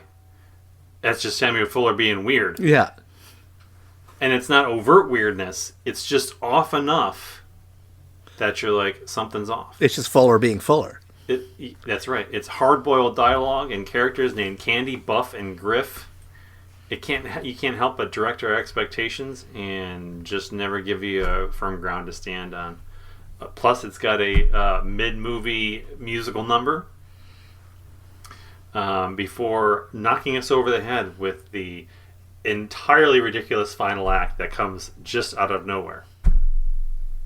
Like the best of Fuller, it's I would call it a beguiling concoction of genre tropes and visuals in service of a story that's almost impossible to pin down. It's just Fuller taking each scene on its own and seeing where it goes. You could say it's a noir, but you'd be wrong. You could say it's a mystery. It's not. Melodrama, And I'm not exactly a Fuller completist, so I'm not going to go on a whole rant about the Fuller oeuvre. I count Pick Up on South Street among my absolute favorite movies of all time, but I've still never seen Shock Corridor and White Dog. So this is where I sit with Fuller. The only two I've seen are Shock Corridor and Pick Up. And I'll gladly recommend the wacky detective movie he made for German TV called Dead Pigeon on Beethoven Street. That's a lot of fun. It's like his version of The Long Goodbye. Yeah. So when I saw that I needed to scratch off Naked Kiss for the Shamedown, I knew I had to put it on the list and just do it. Fuller is one of those guys that I've seen enough, and I've seen a lot of the mid-tier Fuller that people still champion, and I'm always, it's nice. I like 40 Guns, but I'm not like wild about it. There's some other films that I've forgotten now that I watched because Fuller was attached to them. I was mostly disinterested in this movie for the first 30 minutes or so. I was really starting to count the time, going, how much more of this is happening? But he did a nifty little thing part of the way in when I realized I didn't have any clue where this movie could have gone or where it was going to go. And once I recognized that he had me so off balance, that's when I became invested and was willing to sit through whatever happened next. And I mentioned noir because that's really the set of guidelines that you're looking at this. This is the way, the most genre-y that the movie feels. But, and I say that because like the dialogue is hard-boiled and the character names. It's about a prostitute named Kelly, played by Constance Towers. She arrives in a small town where a police captain, this is Griff, demands that she leave town or join the local cat house managed by Candy. Instead, she abandons prostitution, rents a room from an old widow, and becomes a nurse at a hospital for disabled children. Griff continues to be a proper bastard, trying to force her out of town, but she winds up falling in love with a wealthy, popular socialite. And in order to get on a level with him, she tells him all about her sordid past, and he accepts her for everything that she is. They profess their love and decide they're still going to get married. Shortly before the wedding, Kelly shows up unannounced to his property, and we'll just say that she learned something incredibly unbecoming about her new groom. And while I think this makes me a hypocrite regarding the spoiler situation, I do think this is a movie that's best left uncovered for anyone that hasn't seen it, because if we were doing a deep dive, I had no problem spilling all the secrets. But since this is a short blurb and a much bigger episode, and we're not going to get to dive into this, I'll save the exposition. But I didn't see it coming. I was totally surprised when it happens. It was one of those, did he just do what I think he did? And is she going to do what I think she's going to do? And I rewound it again. That's exactly what he did. That's what she's going to do. I will confess that Fuller is a bit of a genius madman in this particular film. He's dangling these genre tropes and cliches in front of you, leading your expectation down this path, how the story is supposed to go based on all of your other experiences with films of this type, only to pull the rug out at least twice. But that said, none of this means I'm going to wind up watching Naked Kiss over and over again. It's a movie, it's something that I'll happily put on again if it happens to be on in 10 years. I agree with the review in the New York Times that's called it patently absurd and sensational nonsense, but also admit that Fuller is one of the liveliest, most visual-minded, and cinematically knowledgeable filmmakers working in low-budget Hollywood. There's no way that David Lynch isn't a big fan of this movie. Yeah. No. This is the beginning of David Lynch right here. Yeah, this was another one that was on my Plex. I almost watched it a couple of times. So now you've really intrigued me. So I'll have to put it on and finally see what you did not spoil. I'm a bad person because I probably would have spoiled it while we were talking about. I just know that it's rare when I get to a moment like that, and I just did not. It comes sort of out of nowhere, and you have to track back and consider whether it was earned or not. Yeah. I do think it is, and I do think the last 20 minutes or so were completely unexpected. I do not think that you could see it coming. Even if you're really invested, if you're paying attention, you're scrambling to figure out what he wants to do with this movie. I don't think you can see it coming. Is this the one that opens with the hooker getting her wig ripped off? Yes. Okay. That's the one thing I know about this movie. And that is why she has to leave town. Because she beats the shit out of her pimp. And everyone knows she's bald. Well, there's another story with that, but I'm not going to get into that. Well, I can't say that mine is completely similar, my what the what. It's actually, for me, the what the whatiness is the fact that it's a low-budget exploitation movie that, to me, has the hallmarks of an art film, which for me would normally be death. Like, I get, this is one of those films where I got the sense that if this was made in English, 20 years ago, I would hate this movie. But because it's made in 1964 and it's in Italian and it has some very attractive European women in it, I just fell in love with it. And it's a movie called The Monster of the Opera, or Il Mostro della Opera. Povera Ivette, non puoi dimenticare Enrico. Dimenticalo.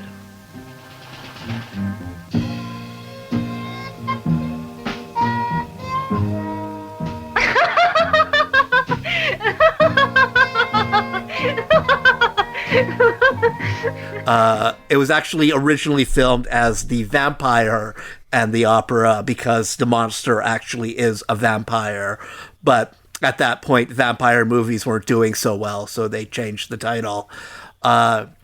It was directed by a man named Renato Palsetti, who had a bit of a success. I didn't think he directed, but he was a screenwriter for a movie called The Vampire and the Ballerina. And this is kind of a sequel to that, even though I haven't seen it. From what I've seen, they're actually not that similar. It's actually one of those films that its budget was so low and money was so tight that it actually took them 4 years from when it first started shooting to when it actually finally finished shooting. So it started, I think, shooting in 1960 and didn't actually get completed until 1964. But it is, the story itself is very stereotypical. It's basically takes place in this abandoned theater where the only person in it is this old caretaker who is the basically the Renfield to the theater's original owner, who is the titular monster, who is a vampire, who back hundreds of years ago was a nobleman who was betrayed by the love of his life, and because of the betrayal, he was damned forever, and now is left to haunt this abandoned theater. And of course, a theater troupe decides that this is the perfect place to stage their next production, despite the caretaker's warnings that it's all going to end in disaster. And the thing that really sort of works for the movie is that the leading lady is a woman named Barbara Howards, who this is her only film. And that is kind of stunning because she is just such a great presence on screen that it's one of those things where you have to assume that, she just decided she didn't want to be an actress because there's no logical reason why she would not have become a bigger star off of this. I mean, the movie itself probably didn't do well enough for that, but she should have gotten further roles after this because she's just such a gorgeous and beguiling lead. But the thing that sort of really hits it is that the pretension just makes its trashiness more endearing. It's 1964, so the movie holds back to a degree films that were made just a few years later wouldn't, because there's a huge lesbian subtext throughout all of the film. But it's not hit the same way it would be in sort of the gialli of the later 60s and the early 70s. It's not subtle, but it's also not explicit in the same way. But because it's not explicit, it hits slightly harder, and because the whole film has this sort of almost dreamy quality. There's a sequence at the beginning where basically the other members of the troupe play a prank on the director and everyone, and they sort of they sort of stage a haunting, and it reminded me I don't know if you remember sort of the dancing skeleton sequence in Rules of the Game. It has that sort of same sort of otherworldly quality, while at the same time obviously just being a bunch of people playing around. And probably the most memorable sequence in the entire film is they discover that the way to protect themselves from the vampire is he can't do anything to them when they're performing. So they begin dancing. They begin this sort of performance, and they're literally dancing to save their lives, but they can only do it for so long, and they start getting exhausted, and it's sort of the exhaustion could potentially lead to their death. So it's basically this musical number, this dance sequence that has basically life stakes on it, and it's very it's very much a film that has sort of almost a Lynchian quality. There are moments that reminded me of Fire Walk With Me, but in a way that I actually enjoyed, rather than made me not want to stop watching it. And I think it is because it very much is a truly a gothic horror movie in a way that you seldom see anymore. I actually was reminded, just watched the trailer for Robert Eggers' Nosferatu came out. and it actually gave me like a similar vibe. And to me, that is like actually made me look forward to seeing a movie that I wasn't necessarily on my radar, because if it kind of hits the same notes that the Monster of the Opera did, then I actually think I'll really like it. Fun fact: I have seen a Renato Polselli film, Delirium, which I wrote about some time ago. That's not the one with Serena Grandi. Rita Calderoni. Yeah.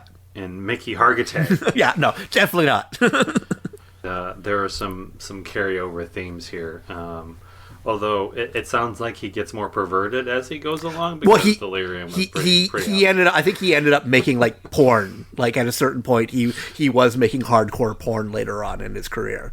So it is definitely a case of someone who started off, and also like I think it's a case where, listening to the audio commentary, a lot of people don't enjoy this movie the same way I do. It is a film that I think a lot of critics at the time thought it was trying too hard to be arty, and they wanted just sort of an old-fashioned vampire movie. But as someone who's seen all the Hammer vampire movies, I can compare them, and I in this case I feel like its pretensions actually work for it rather than against it. Yeah, I wrote something curiously similar in my review of Delirium. I was looking it up to see what my thoughts are, because I remember the film decently well, but I said Polselli seems aware that he's written and directed something awesome and awful. Awesomeful in a way, however, that suggests that every objective misstep was in fact intentional.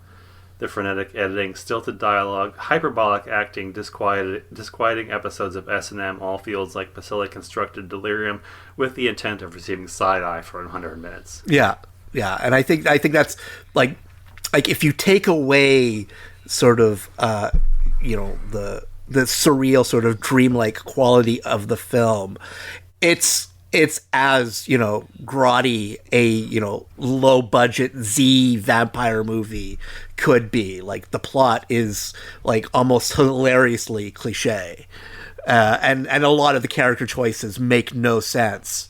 So it's one of those things where playing it as a dream is the only way to actually have it work, because otherwise, if it's a thing where we're expected to accept its logic on its own merits, it's a complete failure. Yeah, it feels like it applies to Delirium.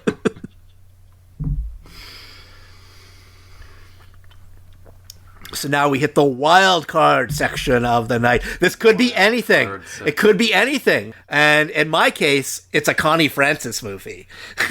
What? Actually, it's not that wild a card, because it turns out the director of my third favorite film of 1964, Pajama Party, Don Weiss, made two movies in 1964. And I don't know which one came first, but one of them was Looking for Love, which is the fourth. It's the third movie that Frances starred in of the four that she made. Its main claim to fame is as a footnote, because it's the only movie ever made where Johnny Carson appeared as himself. That's Paul Davis. He works at the office. He does? What does he do? Mostly complain about wasting his talents. He's in promotion. Promotion? Oh, but don't give him a second thought, honey. He only likes girls who are tall and top-heavy. Well, I may be short, but I'm not exactly, And honestly, I don't. If that is the case where he hated the movie, I don't understand why. Because I actually love this movie. It almost made my Play It Again, Sam. The only problem is it suffers a problem that I usually only see in Bollywood movies, not so much in like movies of this era. But it's a case where the leading man is such a huge asshole that as the film goes forward and it's going towards a happy ending, you start to resent it, because you don't want that character to have a happy ending. You want him to suffer. And the fact that he doesn't suffer at the end is the problem. And that's the only thing that works against the movie as far as I'm concerned.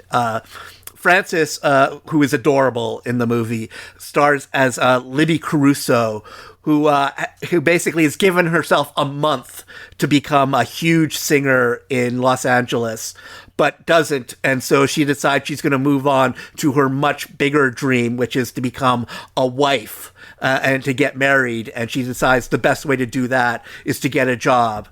And but it turns out she doesn't actually meet her future husband at her job. She meets him at a grocery store, or the man who she wants to be her future husband, I should say, who is Jim Hutton, and he works with her roommate, who is Susan Oliver, who is also great in this movie.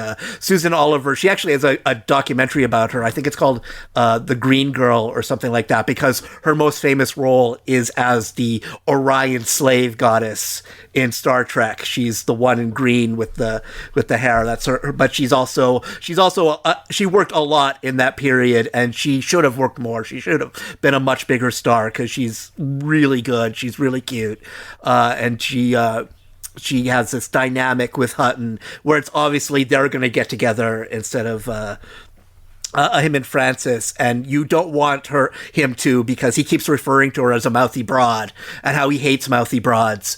And it just, after he said that, I was like, fuck you forever, dude. Like, I don't want you to end up with this gorgeous, funny, witty woman.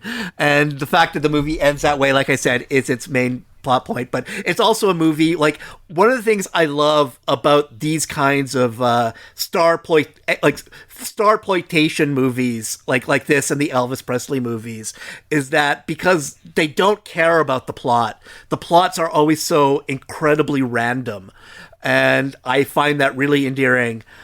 And basically after she sees Hutton at the grocery store and decides that he's going to be the man she marries, she also, at the same time, because she doesn't want her clothes to be wrinkled at her job, she invents this clothes hanger where she can put her clothes out at night and lay them out, and that way they're all like ready for her in the morning.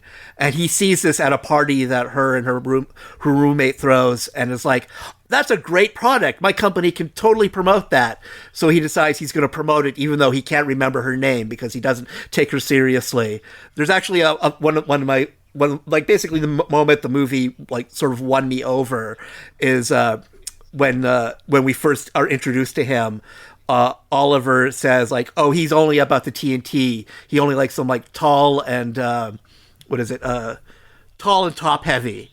And Frances goes, well, I'm short, but I'm also and she's top heavy, so she fits half of his quadrant. And it's both smarter than it should be, but also is incredibly lazy at the same time. Like, it just like will make like leaps just to get the plot along. And the leap is that he has an in at the Tonight Show. So he manages to get her booked as a guest on the Tonight Show to promote this new, like, her new hanger invention. And of course, Johnny Carson has no interest in interviewing someone who has invented a new clothes hanger. But he does, once he hears out that she actually came to Los Angeles to be a singer, is like, well, perform a song. And of course, she performs a song, and she's Connie Francis, who sold 100 million albums worldwide. So it turns out she's pretty good. And that leads to like basically an overnight stardom thing where she gets an agent and he starts promoting her. And there's this funny sequence where you see her in a series of like a bad gig, a slightly less bad gig, and then eventually she gets a chance to be on a Danny Thomas special. And in part of the sequence, because Frances, like, her biggest movie was Where the Boys Are, all of the stars of Where the Boys Are have cameos in Looking for Love. So we have like Yvette Mimieux has one line, and the joke is that like Hutton is showing off. He wants these big stars to promote this new product, and he manages to injure them every time he tries to show it to them. So he injures Yvette Mimieux. He injures Paula Prentice, who just, like I said, she has one line in the movie, and it's sort of like, what the fuck are you doing in this movie, Paula? Like she's just so it's like she time traveled from today to be in this like silly 1964 Connie Francis movie. And once you see how this works, Miss Prentice, we think you'll actually want to endorse the invention. What do you call it? What do we? We call this the Lady Valet. Now, you notice an interesting... Oh, I'm sorry, Miss Prentice. Excuse me. Here, sit down. Got you right in the mouth, huh? Yeah, I'll say. You all right? Get out of here, would you? I can't remember the actress's name, but her character's name is Gay Swinger, which wasn't as funny then as it is now.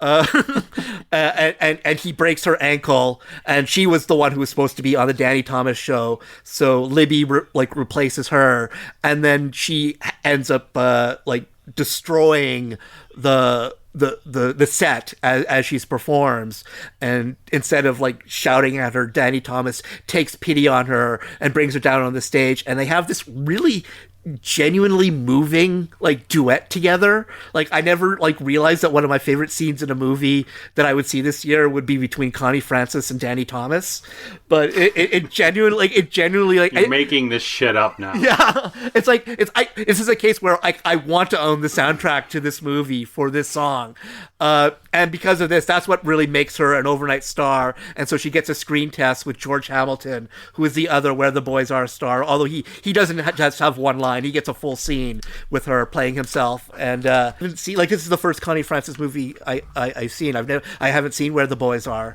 And part of me is like, well, I have to check all of them out now, because if she's as good in them as she is in this, I'm actually kind of shocked that she didn't continue making movies once, because I think she made one movie after this, and then basically her film career ended. So I don't know if that was a personal choice or that one movie flopped and they decided, well, we can't make Elvis Presley money with her anymore, so we're just going to stop. And this is where I have a nerd's gummy cluster to prepare for my next segment. Oh, I did want to add, there's a the other moment that really won me over near the beginning, and to me it made me appreciate how, because I've always recognized that Pajama Party is a very stupid movie, but I have to give Don Weiss credit. I actually think he is a talented director who worked on a lot of journeyman style products, but there's a sequence right at the beginning where we're basically introduced to her roommate, and it's in their bedroom, and they have these two single beds that are just wedged into this tiny bedroom, and we see Connie just sort of sneak in, and she has to get to her bed, and there's maybe a half a foot of space between their dresser and the end of the bed to get to her bed, and just seeing her sidle by, it's funny without actually being highlighted. It's just a good character moment. And I think that's what I really liked about the movie, is that there's a lot of these little character moments that play well, even though in a movie like this, it should be a lot broader than it actually is. It's broad, but at the same time, it actually is smart, and that's sort of a weird combination that I really enjoyed. And now he's all nerded up, so now he can talk about his wild card. Was your movie fun? Yes, festive? Yes, yeah. Brightly colored. Extremely so. Technicolor situation going on. Yeah. Welcome back to another edition of James Watches Really Depressing Japanese Movies. Once again, I'm James Patrick, and my entry for the wild card of the 1964 Shamedown is called The Shape of Night, directed by Noboru Nakamura. This is another film about prostitution, and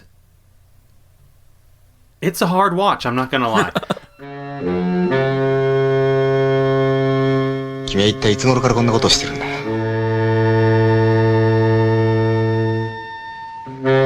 さあ、いつ頃からかしら。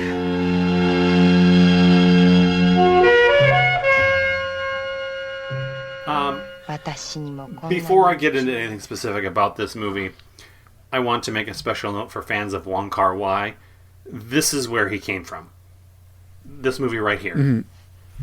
There's a direct through line from Shape of Night to In the Mood for Love. Color, composition, pacing, dialogue, smoky vignettes, close-up glances, it's all here. He saw this movie and is like, I found my special purpose. This is what happened. I'm sure of it. So, Yuki Kuwano. Again, I wish, I talk about Japanese movies so much, I really should figure out how to say their names better. But this is what we've got. We're just going to go on with it. Plays a girl pushed into prostitution by her low-level Yakuza boyfriend. She works in a factory by name bar hostess at night. She's romanced by the regular at the bar. But once they get together, he changes his personality, becomes violent, threatening, constantly demanding money, digging up money. He's a real proper bait and switch kind of guy. Yeah. But she's already emotionally attached. She really believes that he's a good guy, despite all of the evidence to the contrary. He's money and power hungry and forces her into selling herself as a prostitute for the good of their relationship and safety. So,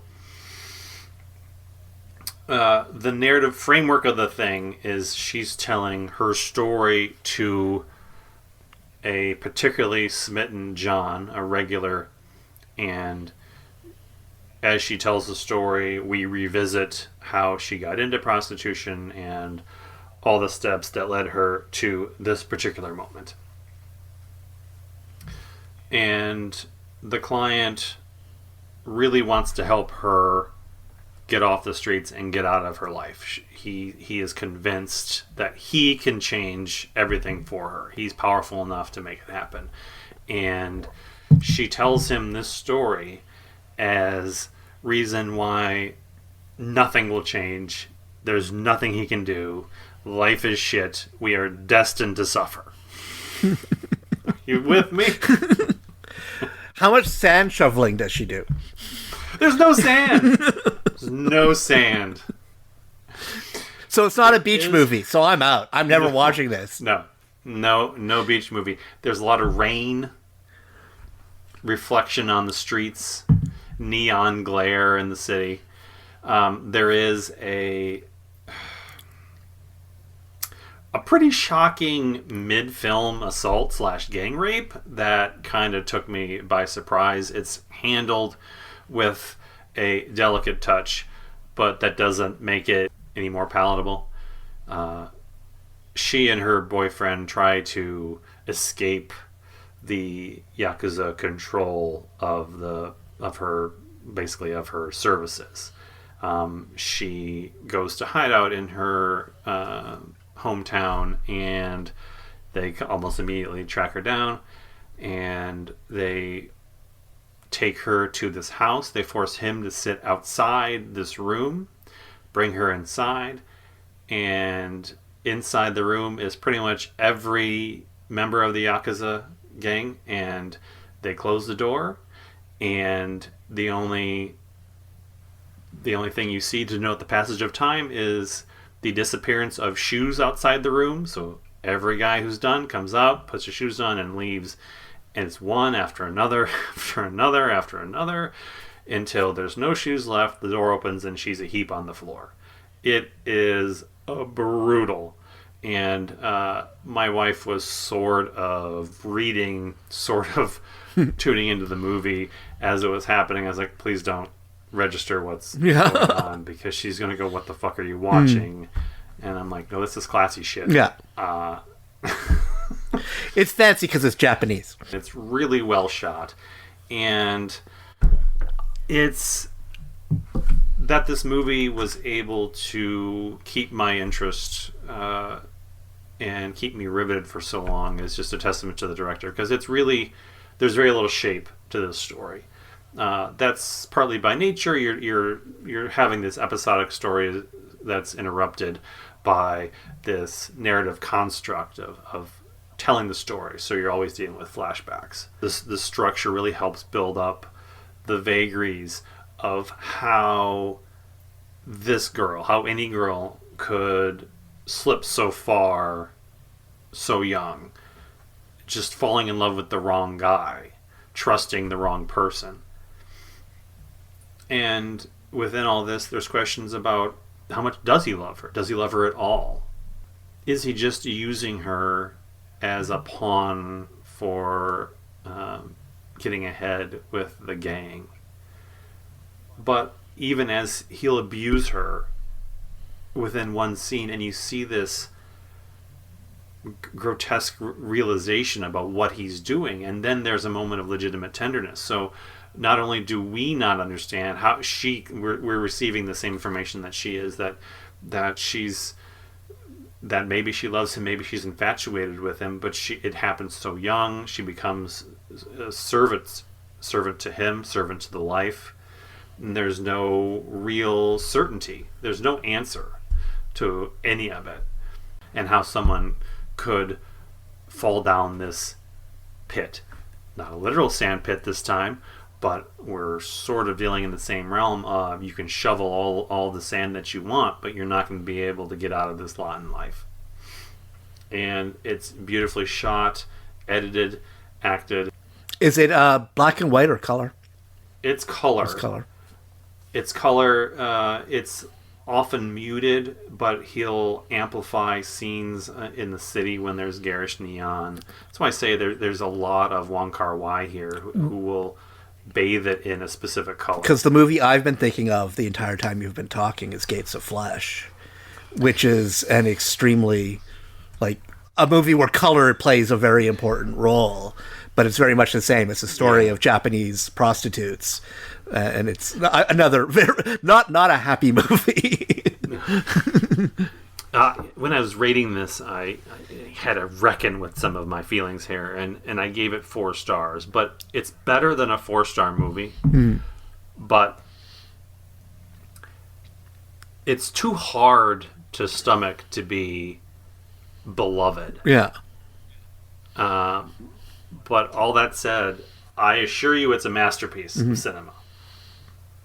I wrote in my notes, there's an element of Circean melodrama riding alongside this haunting tragedy, packaged within shimmering neon and reflective and wet urban decay. It's worth getting through. This is why his side is always better than mine, because he actually writes notes. I write notes. I write notes because I would be useless without them. I watched this on a Radiance Films Blu-ray. It looks amazing. Shout out to Radiance Films, who is releasing some just absolutely fantastic stuff. Most of the stuff I've never even heard of, and I have taken... this was a blind buy. I just read about it and decided it was something I needed to see. But Radiance has done that, delivered a number of these movies that have just been absolute fantastic discoveries. My play it against Sam is Kitten with a Whip.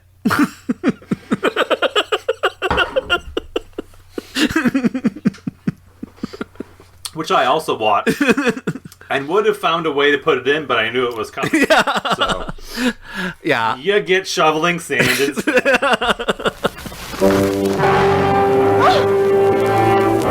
Who are you and who put you up to this? They call her Jody, but her real name is Trouble. She's blonde, green-eyed, only 17. Well, am I terrific? She's irresistible. That's when I start screaming rape. She's frightening. I'll get my claws into you before anyone gets here. She's defiant. Oh, you're so eager. She's Ann-Margret as Jody Dvorak, a special kind of doll. Don't wind her up, or she'll hook her claws into you just as she hooks John Forsythe in Kitten with a Whip. If we're talking about cinema shames, like, this is like it probably plays on both. I always, whenever I book guests on the show, I have to explain, no, the cinema shame is on us. We're not talking about the cinema shame of the movies. But then sometimes we do episodes where, oh no, it's both. The cinema shame is on the movie, and it's also on us for not having seen it yet. And I thought going into it that Kitten with a Whip would be one of those films, because it is considered, like, it had its own Mystery Science Theater 3000 episode. It's considered like a very campy, like, sort of movie. So, and I also, like, to me, it's iconic film, literally, because I own 2 vintage posters from it, including a very like gorgeous French one that's huge. It's probably my favorite poster I own. And so it was kind of shocking that I hadn't watched it yet, considering it. But also, I was kind of avoiding it because I had read that it's like, sort of a campy like movie where Ann-Margret isn't very good, and so I didn't necessarily want to experience that. And then I watched it, and I genuinely enjoyed it as a movie. Like, I can see why people think it's a campy movie, but it's a case where there was a moment I was watching it and I was going like, oh, this is what other people feel when they're watching Twin Peaks. And that's the thing where, like, a movie is just so stylized that you have to be on its exact wavelength in order to appreciate it. And I think that's what Kitten with a Whip is for me. It's that it's like pretentious pseudo bohemian dialogue, like, is going to ring to most people as just overwritten and not very good and not very well performed. But to me, it played like poetry. And there was almost a Shakespearean quality to the film with the dialogue. It's so overwritten. It's so melodramatic that at a certain point it transcended campiness and just became this film that succeeded on exactly its own like wavelength, its own merits. It is the film that it wants to be, even though that thing it wants to be is really kind of stupid. Well, you're insane. Who'd believe you? The police, your wife, every dirty little mind in town. You don't think so? A girl under 18 running scared, a fugitive? But you take her in, sure. You tuck her into bed, you give her money, you buy her clothes. For what? Because he's so shiny bright in a big white hat? Or because you're a dirty creep whose wife is out of town? John Forsythe plays this successful businessman who has political ambitions, and he's planning on running for governor. And his wife happens to be out of town visiting relatives that weekend. And he comes home from a party and he finds Ann-Margret sleeping in his daughter's bed. And of course, that's kind of a weird thing. But he doesn't call the cops because it's Ann-Margret at her Ann-Margretist. And so he's intrigued. And it turns out that she is an escapee from a juvenile detention center where she stabbed a matron and started a fire. And instead of calling the cops and having her arrested, which, like, the movie would be over instantly, but that is what he should do. But he doesn't. Instead, he buys her a dress, gives her some money, and puts her on a bus, only to learn, from the TV news report that she is a fugitive. And so he gets back home after finding this out, and she's gotten off the bus and returned home. And not only that, she's dyed her hair red, so now she's extra Ann-Margret-y, because she starts out as a blonde. So that was the thing where I was sort of like, what the fuck is wrong with this movie? Because Ann-Margret shouldn't be blonde. And then she dyes her hair, and I was like, oh, okay, this makes sense now. And she invites these like hoodlums over, and they basically take over. Basically, why the fuck do I keep saying basically? So they take over his house, and they start talking at him. And this was the sequence where it really won me over. Like, I know most people won't think this is good, but for me, it really won me over. It really, it worked for me on a visceral level. And then eventually, as they get extra delinquently, one of them gets stabbed with a straight razor, and it's very deep, like he's losing a lot of blood, but they're afraid to actually go to like a regular hospital, so they instead kidnap Forsythe and force him to drive them to across the border into Tijuana, where they dump like the wounded guy off at a doctor, and they manage to get rid of the other hoodlum. And then they run into some people he knows. So we have this tension of him trying to get away from like these people who have kidnapped him, while also, dealing with the awkwardness of running into people he knows with while he's with this, hot teenage girl who they've never met before and they don't know why he's with her. And like, this could literally end his political career that hasn't really even started yet. And then it ends in probably like the only way it could at the time, but also it kind of feels like a cheat because they end up in this car race, this like car chase, and then both cars crash, and he wakes up in a hospital bed, and we find out that the two men were killed, and so was Ann-Margret, but just before she died. She confessed to the cops that she was the one who had forced him along all of this and clears his name so he can go on to become governor, despite the fact that he spent all of this time doing these things with this, evil kitten with a whip, this evil temptress.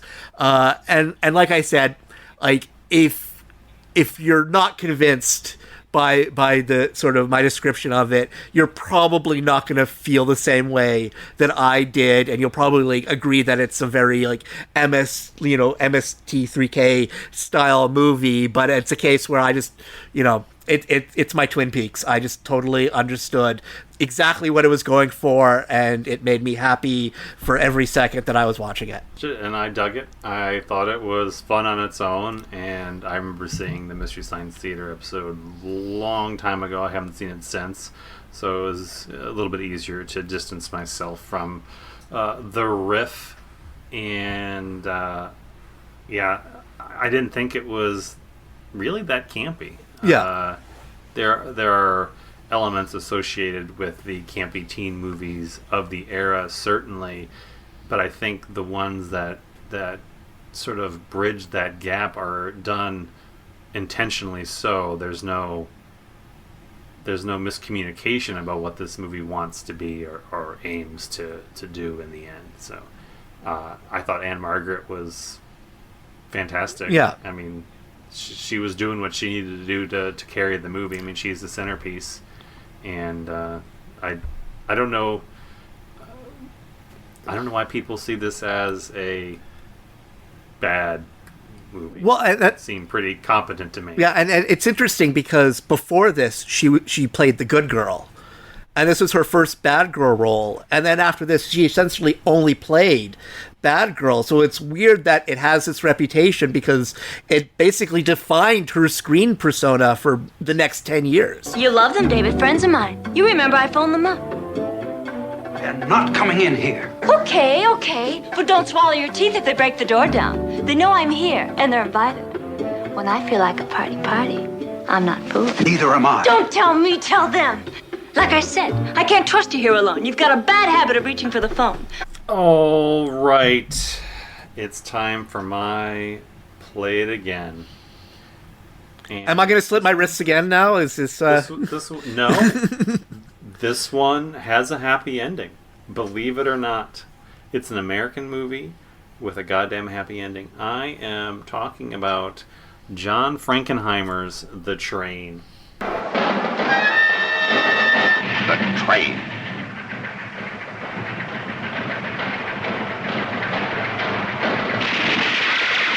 They strafed it.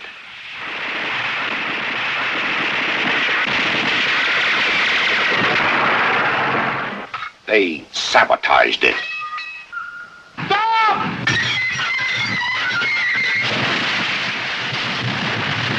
I want this engine back on the rails. If we had 10 times as many men, it couldn't be done. I tell you it will. Do you hear me? I tell you it will. They bombed it.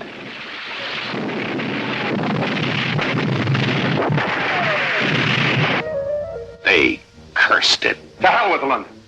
We started this whole thing for one reason. To stop the train. Because the Allies were going to be here. Well, where are they? Every day they've been doomed. And every day a man has been killed for thinking they were just over the next hill. I say to hell with it. Now they want us to paint the train? Let them blow it up. They died for it. This is also written by Walter Bernstein, who wrote the script for Failsafe. He has a few other credits you may have heard about called Magnificent Seven, Paris Blues, and The Front. I think that this is the World War II Men on a Mission near masterpiece. The story goes, French resistance fighters enlist a skeptical engineer in the form of Burt Lancaster to help stop a train loaded with France's most famous paintings. They're headed deep into Nazi Germany during Hitler's retreat. Lancaster is tremendous, and he doesn't even need a French accent. He doesn't care. Just fuck it all. And the movie, I don't know if you can call it indirectly, but it certainly makes it less a point than it could have. Directly deals with the national identity of France during the war, and it does so in a pretty emotional way. It's not heavy-handed in, say, singing the Marseillaise during Casablanca is. Like, it's not that overt. And Frankenheimer isn't necessarily romantic about the art that's being taken. The art really isn't the point. The movie sets up art as the soul of France. The art is an abstract function within the film. It's really the MacGuffin. You're going after the soul of France, which Hitler has stolen from them. So as members of this resistance team start to die for the cause, you can say that they're dying for art, and like this can be provide a distancing effect.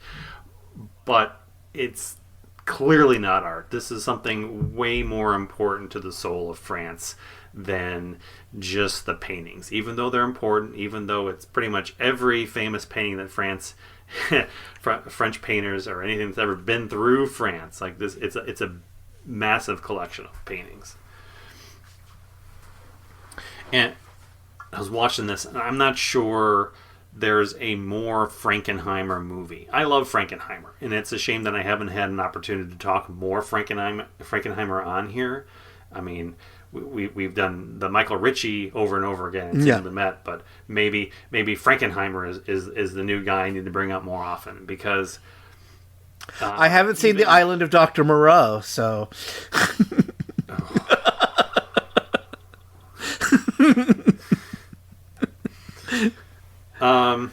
yeah, let's do that.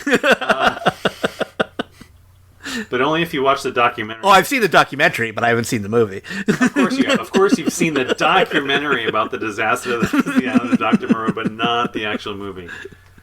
I don't know why I'm surprised. Anyway, Frankenheimer he's a matter-of-fact filmmaker, and I can see the early John Ford connection to him. Famously, John Ford told him to work in television before branching out with his career. So Frankenheimer just has a knack for embracing cool shit without pretense.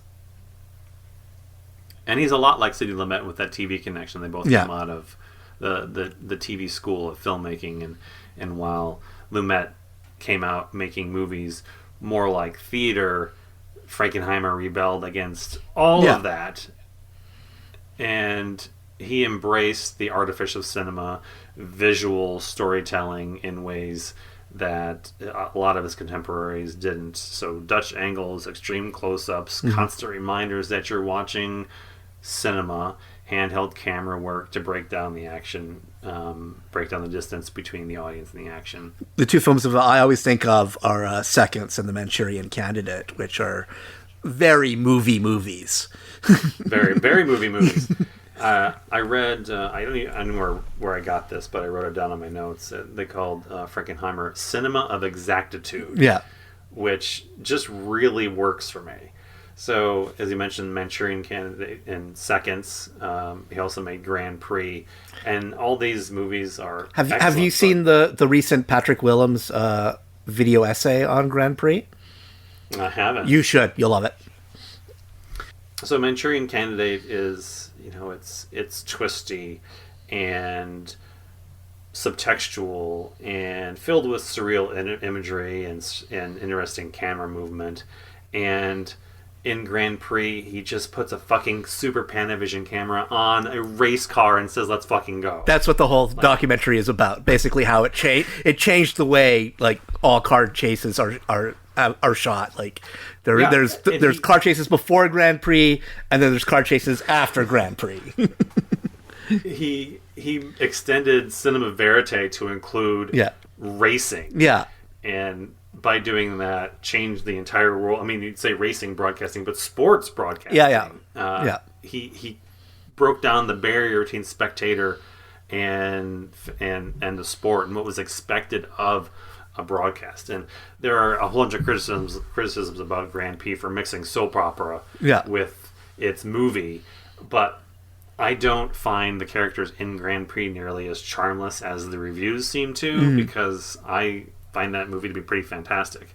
But in terms of where the train lives, it's sort of between Manchurian Candidate, Seconds, and Grand Prix. Like, it's stuck somewhere in the middle ground. It's filled with all this on-location shooting, but and characters that they're in there for longer than a minute. You start to care about each of them in their own way. But he also makes time for totally real train collisions and big-ass explosions when he blows up an entire train station. These are huge set pieces, and if you think of pulling that off in 1964 and how you go in, you're pitching your movie, and you're like, yeah, I'm going to make two trains slam into each other to create this diversion so that we can have the other train escape, and they're like, and how much is that going to cost exactly? You're sure we can't do that with CGI. Why would we do that with stunt performers? Let's just have this all. And you lose your mind.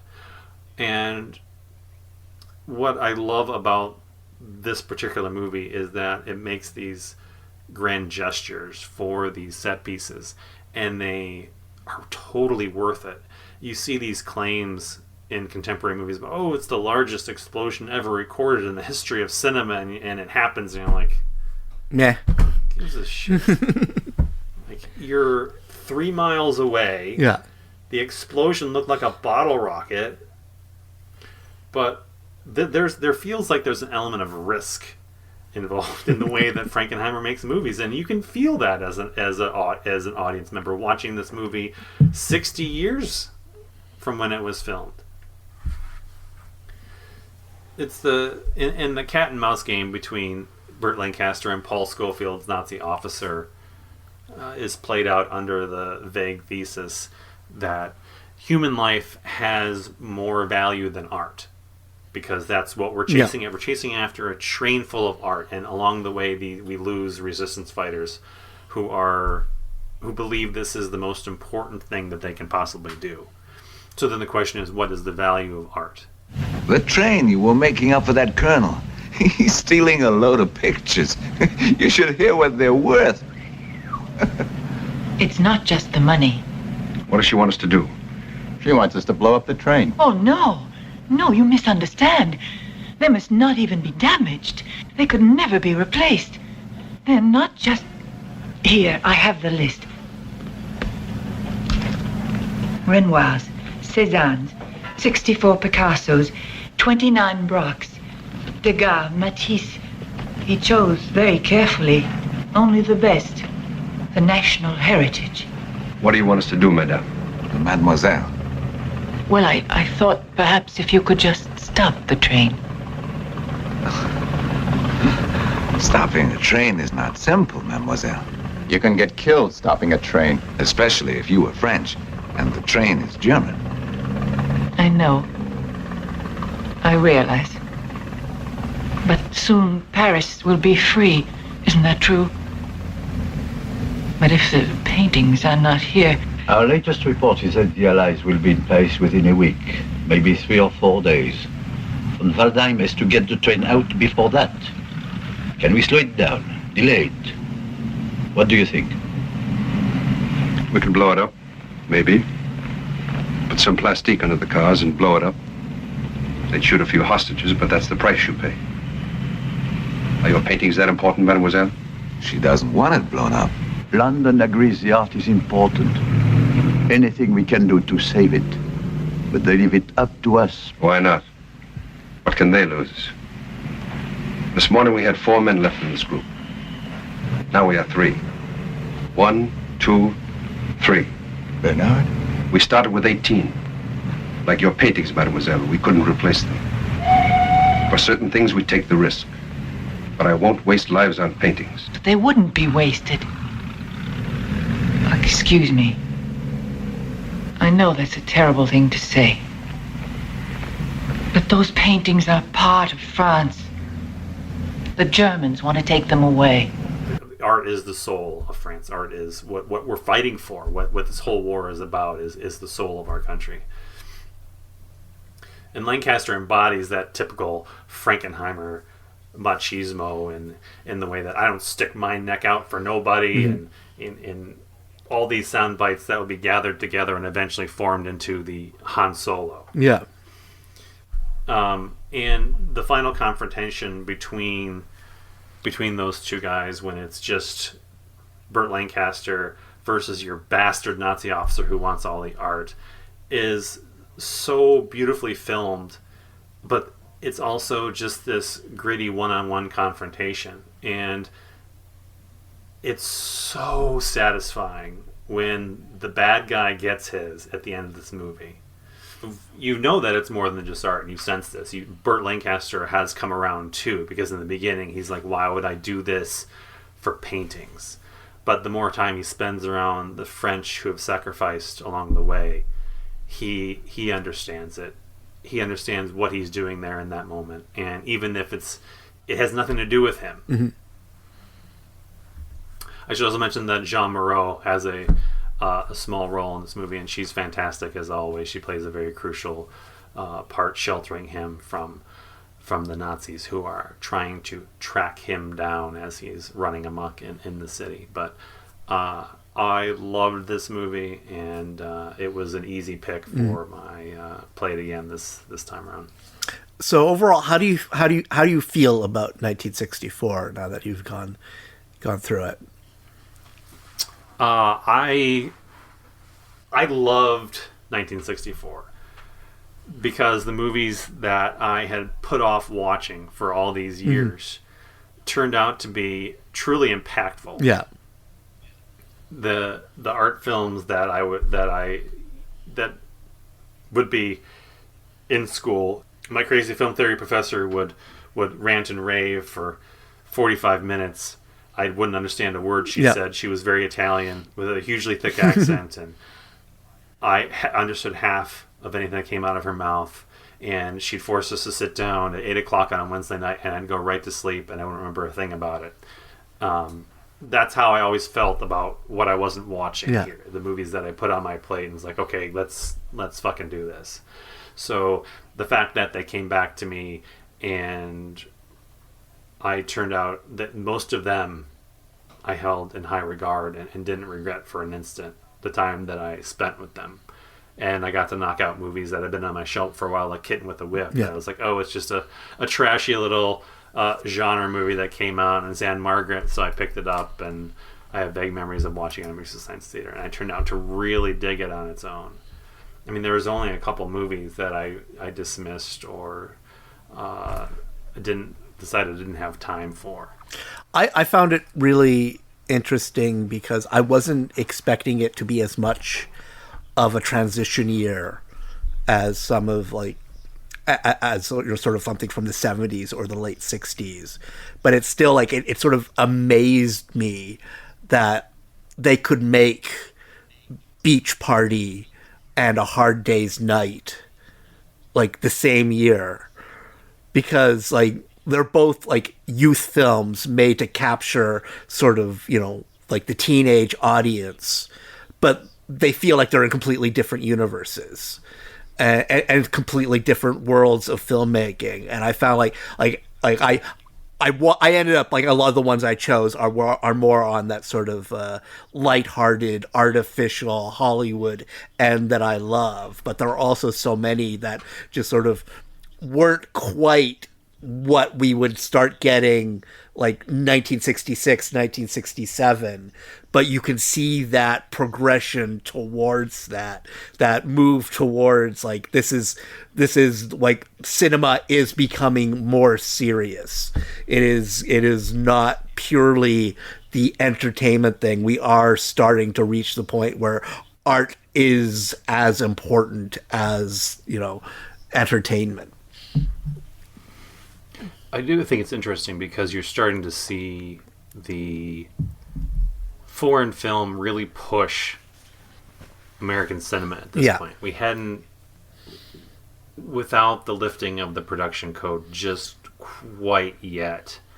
We're still starting to see that influence change the way we were going about making even some of these lighter films. Well, even I was kind of shocked by how many boob jokes were in Looking for Love.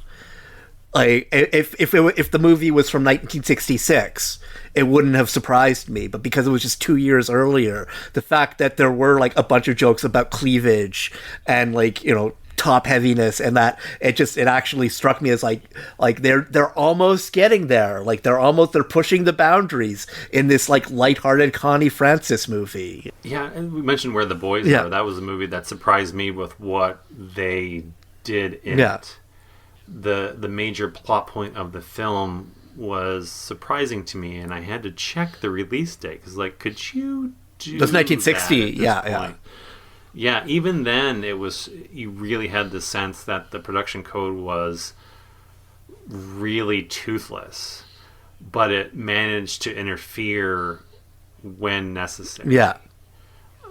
We really didn't have the full go-ahead, the buy-in of that next generation. It was still gestating.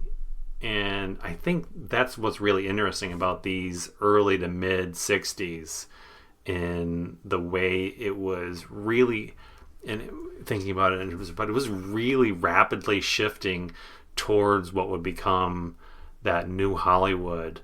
Even in these what would be silly teen movies, they're not just pop art. They're trying to mix in some more elements that made them more than just disposable content at this point. Like this isn't the Annette Funicello beach party that we grew up with. Yeah. There's something else which is still happening at the exact same time. Like it's and that's why like A Hard Day's Night was my number one pick, because it is literally a film that it has absolutely no right at all to be as good as it is, because it was created purely to cash in on something they assumed would be a fad that maybe, if we're lucky, will last the end of the year. And then it ends up being like this comic masterpiece that you watch it today and you can still pick up things from it that can still work today. Like I feel like if you are a fan of comedy, like you need to watch A Hard Day's Night to see how it's done. I do wonder if A Hard Day's Night is the fulcrum around which all of this revolves, because if you're looking at this as, it's product tie. Yeah, you're thinking. We even have. In Goldfinger, the famous line about listening, the earmuffs to listen to the Beatles. Yeah. And at that point, I think we had only but when this was filmed, we'd only received the first album, which was pure production pop songs. We hadn't yet seen what the Beatles were capable of. So that's like the mentality that you're going into this with. So yes, it had to be what probably felt like a quick cash-in when you're talking about filming a Beatles movie. What precedent did we have at that point for what A Hard Day's Night became?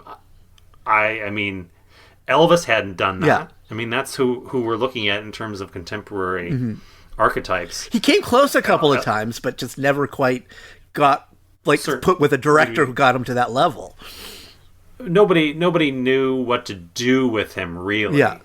They just needed to get him on screen as much as possible. Yeah. And some of that was shaped by his management trying to guard the imagery. And maybe you could say Viva Las Vegas is the right zone. Yeah. But that came out the same year too.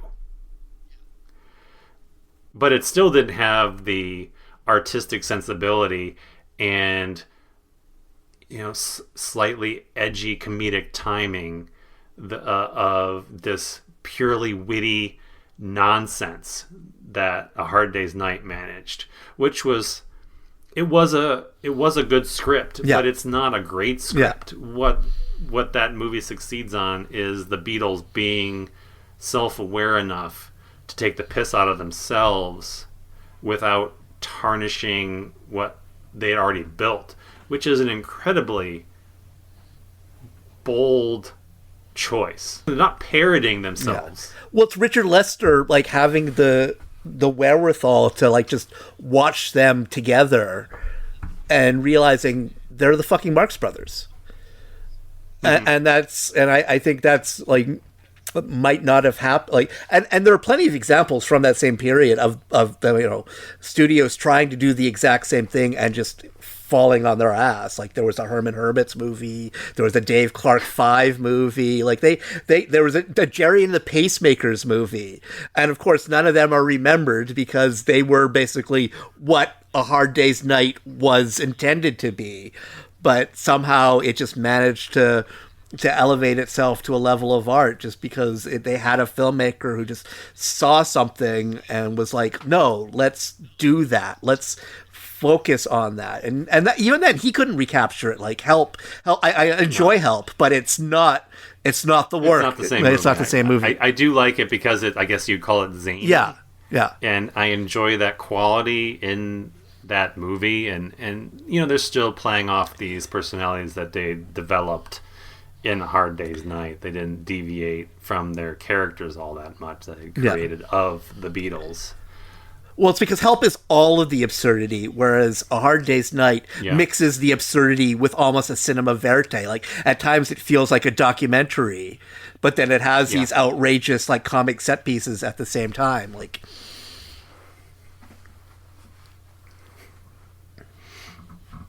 and then in a few years we get Head. Yeah. Which has Annette Funicello in it. I like Head. It's just funny because you can see the marker in time that happened in between there, where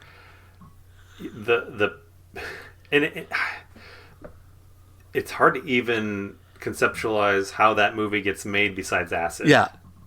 Well, and it's basically, you know, it's basically the monkeys deciding, like, everyone knows that we're a prefabricated version of the Beatles, so let's out-Beatle the Beatles and just like say fuck you and just deliver a totally incomprehensible movie. I've only seen it once and I was way too young for it. I think I was probably 16 or 17, and I loved A Hard Day's Night, so I was really excited to see like Head, and it just I have to watch it again just because I don't know if I would like it, but I still I think I might be able to appreciate it more than I did the first time I watched it. I definitely do. I think you'd appreciate more of the specificity of what they were targeting, because it's not as broad as I think people believe. And I never gave it enough credit. I just thought it was, you know, a drug-fueled piece of nonsense, but there's more going on there. Well, because the thing I always think of the song they sing during the opening credits, where they basically are talking about how like we are a manufactured band, and to me that is the whole movie summed up. It's just them just going like, yeah, you know, they just put us together, like we're not real, we're kind of fake, but you know, let's have fun with that instead of trying to pretend it's anything otherwise. And let's talk about Spice World, which is another masterpiece. It's not quite as good as A Hard Day's Night, but it's close. I mean, I honestly wouldn't be mad to live in a world where every pop group that rose to that level had a movie like this. Like, I feel like I feel like more. I'm kind of disappointed that more pop bands haven't had "There Are Hard Days" night. I feel that would be. That would make me happy. Or their Disorderlies, I think, is the other movie that we have to. Who's the Man would be my preferable. That's a good CB4. Yeah. That's a good place to close out. Sweat from my balls. You can feel the sweat from my balls. I'm a Fear of the Black Hat man myself. Well, there's just so many. Fear of the Black Hat. Booty juice.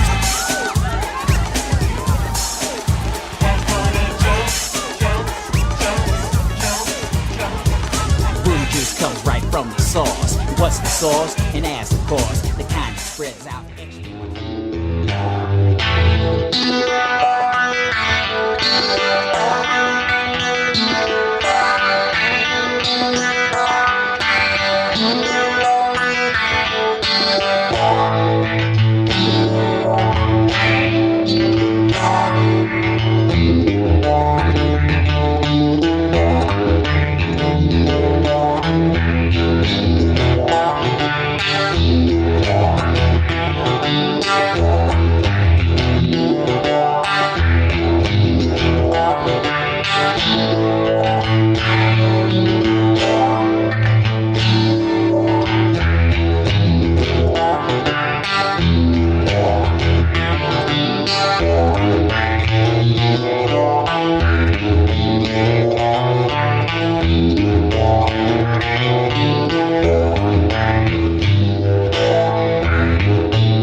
have chosen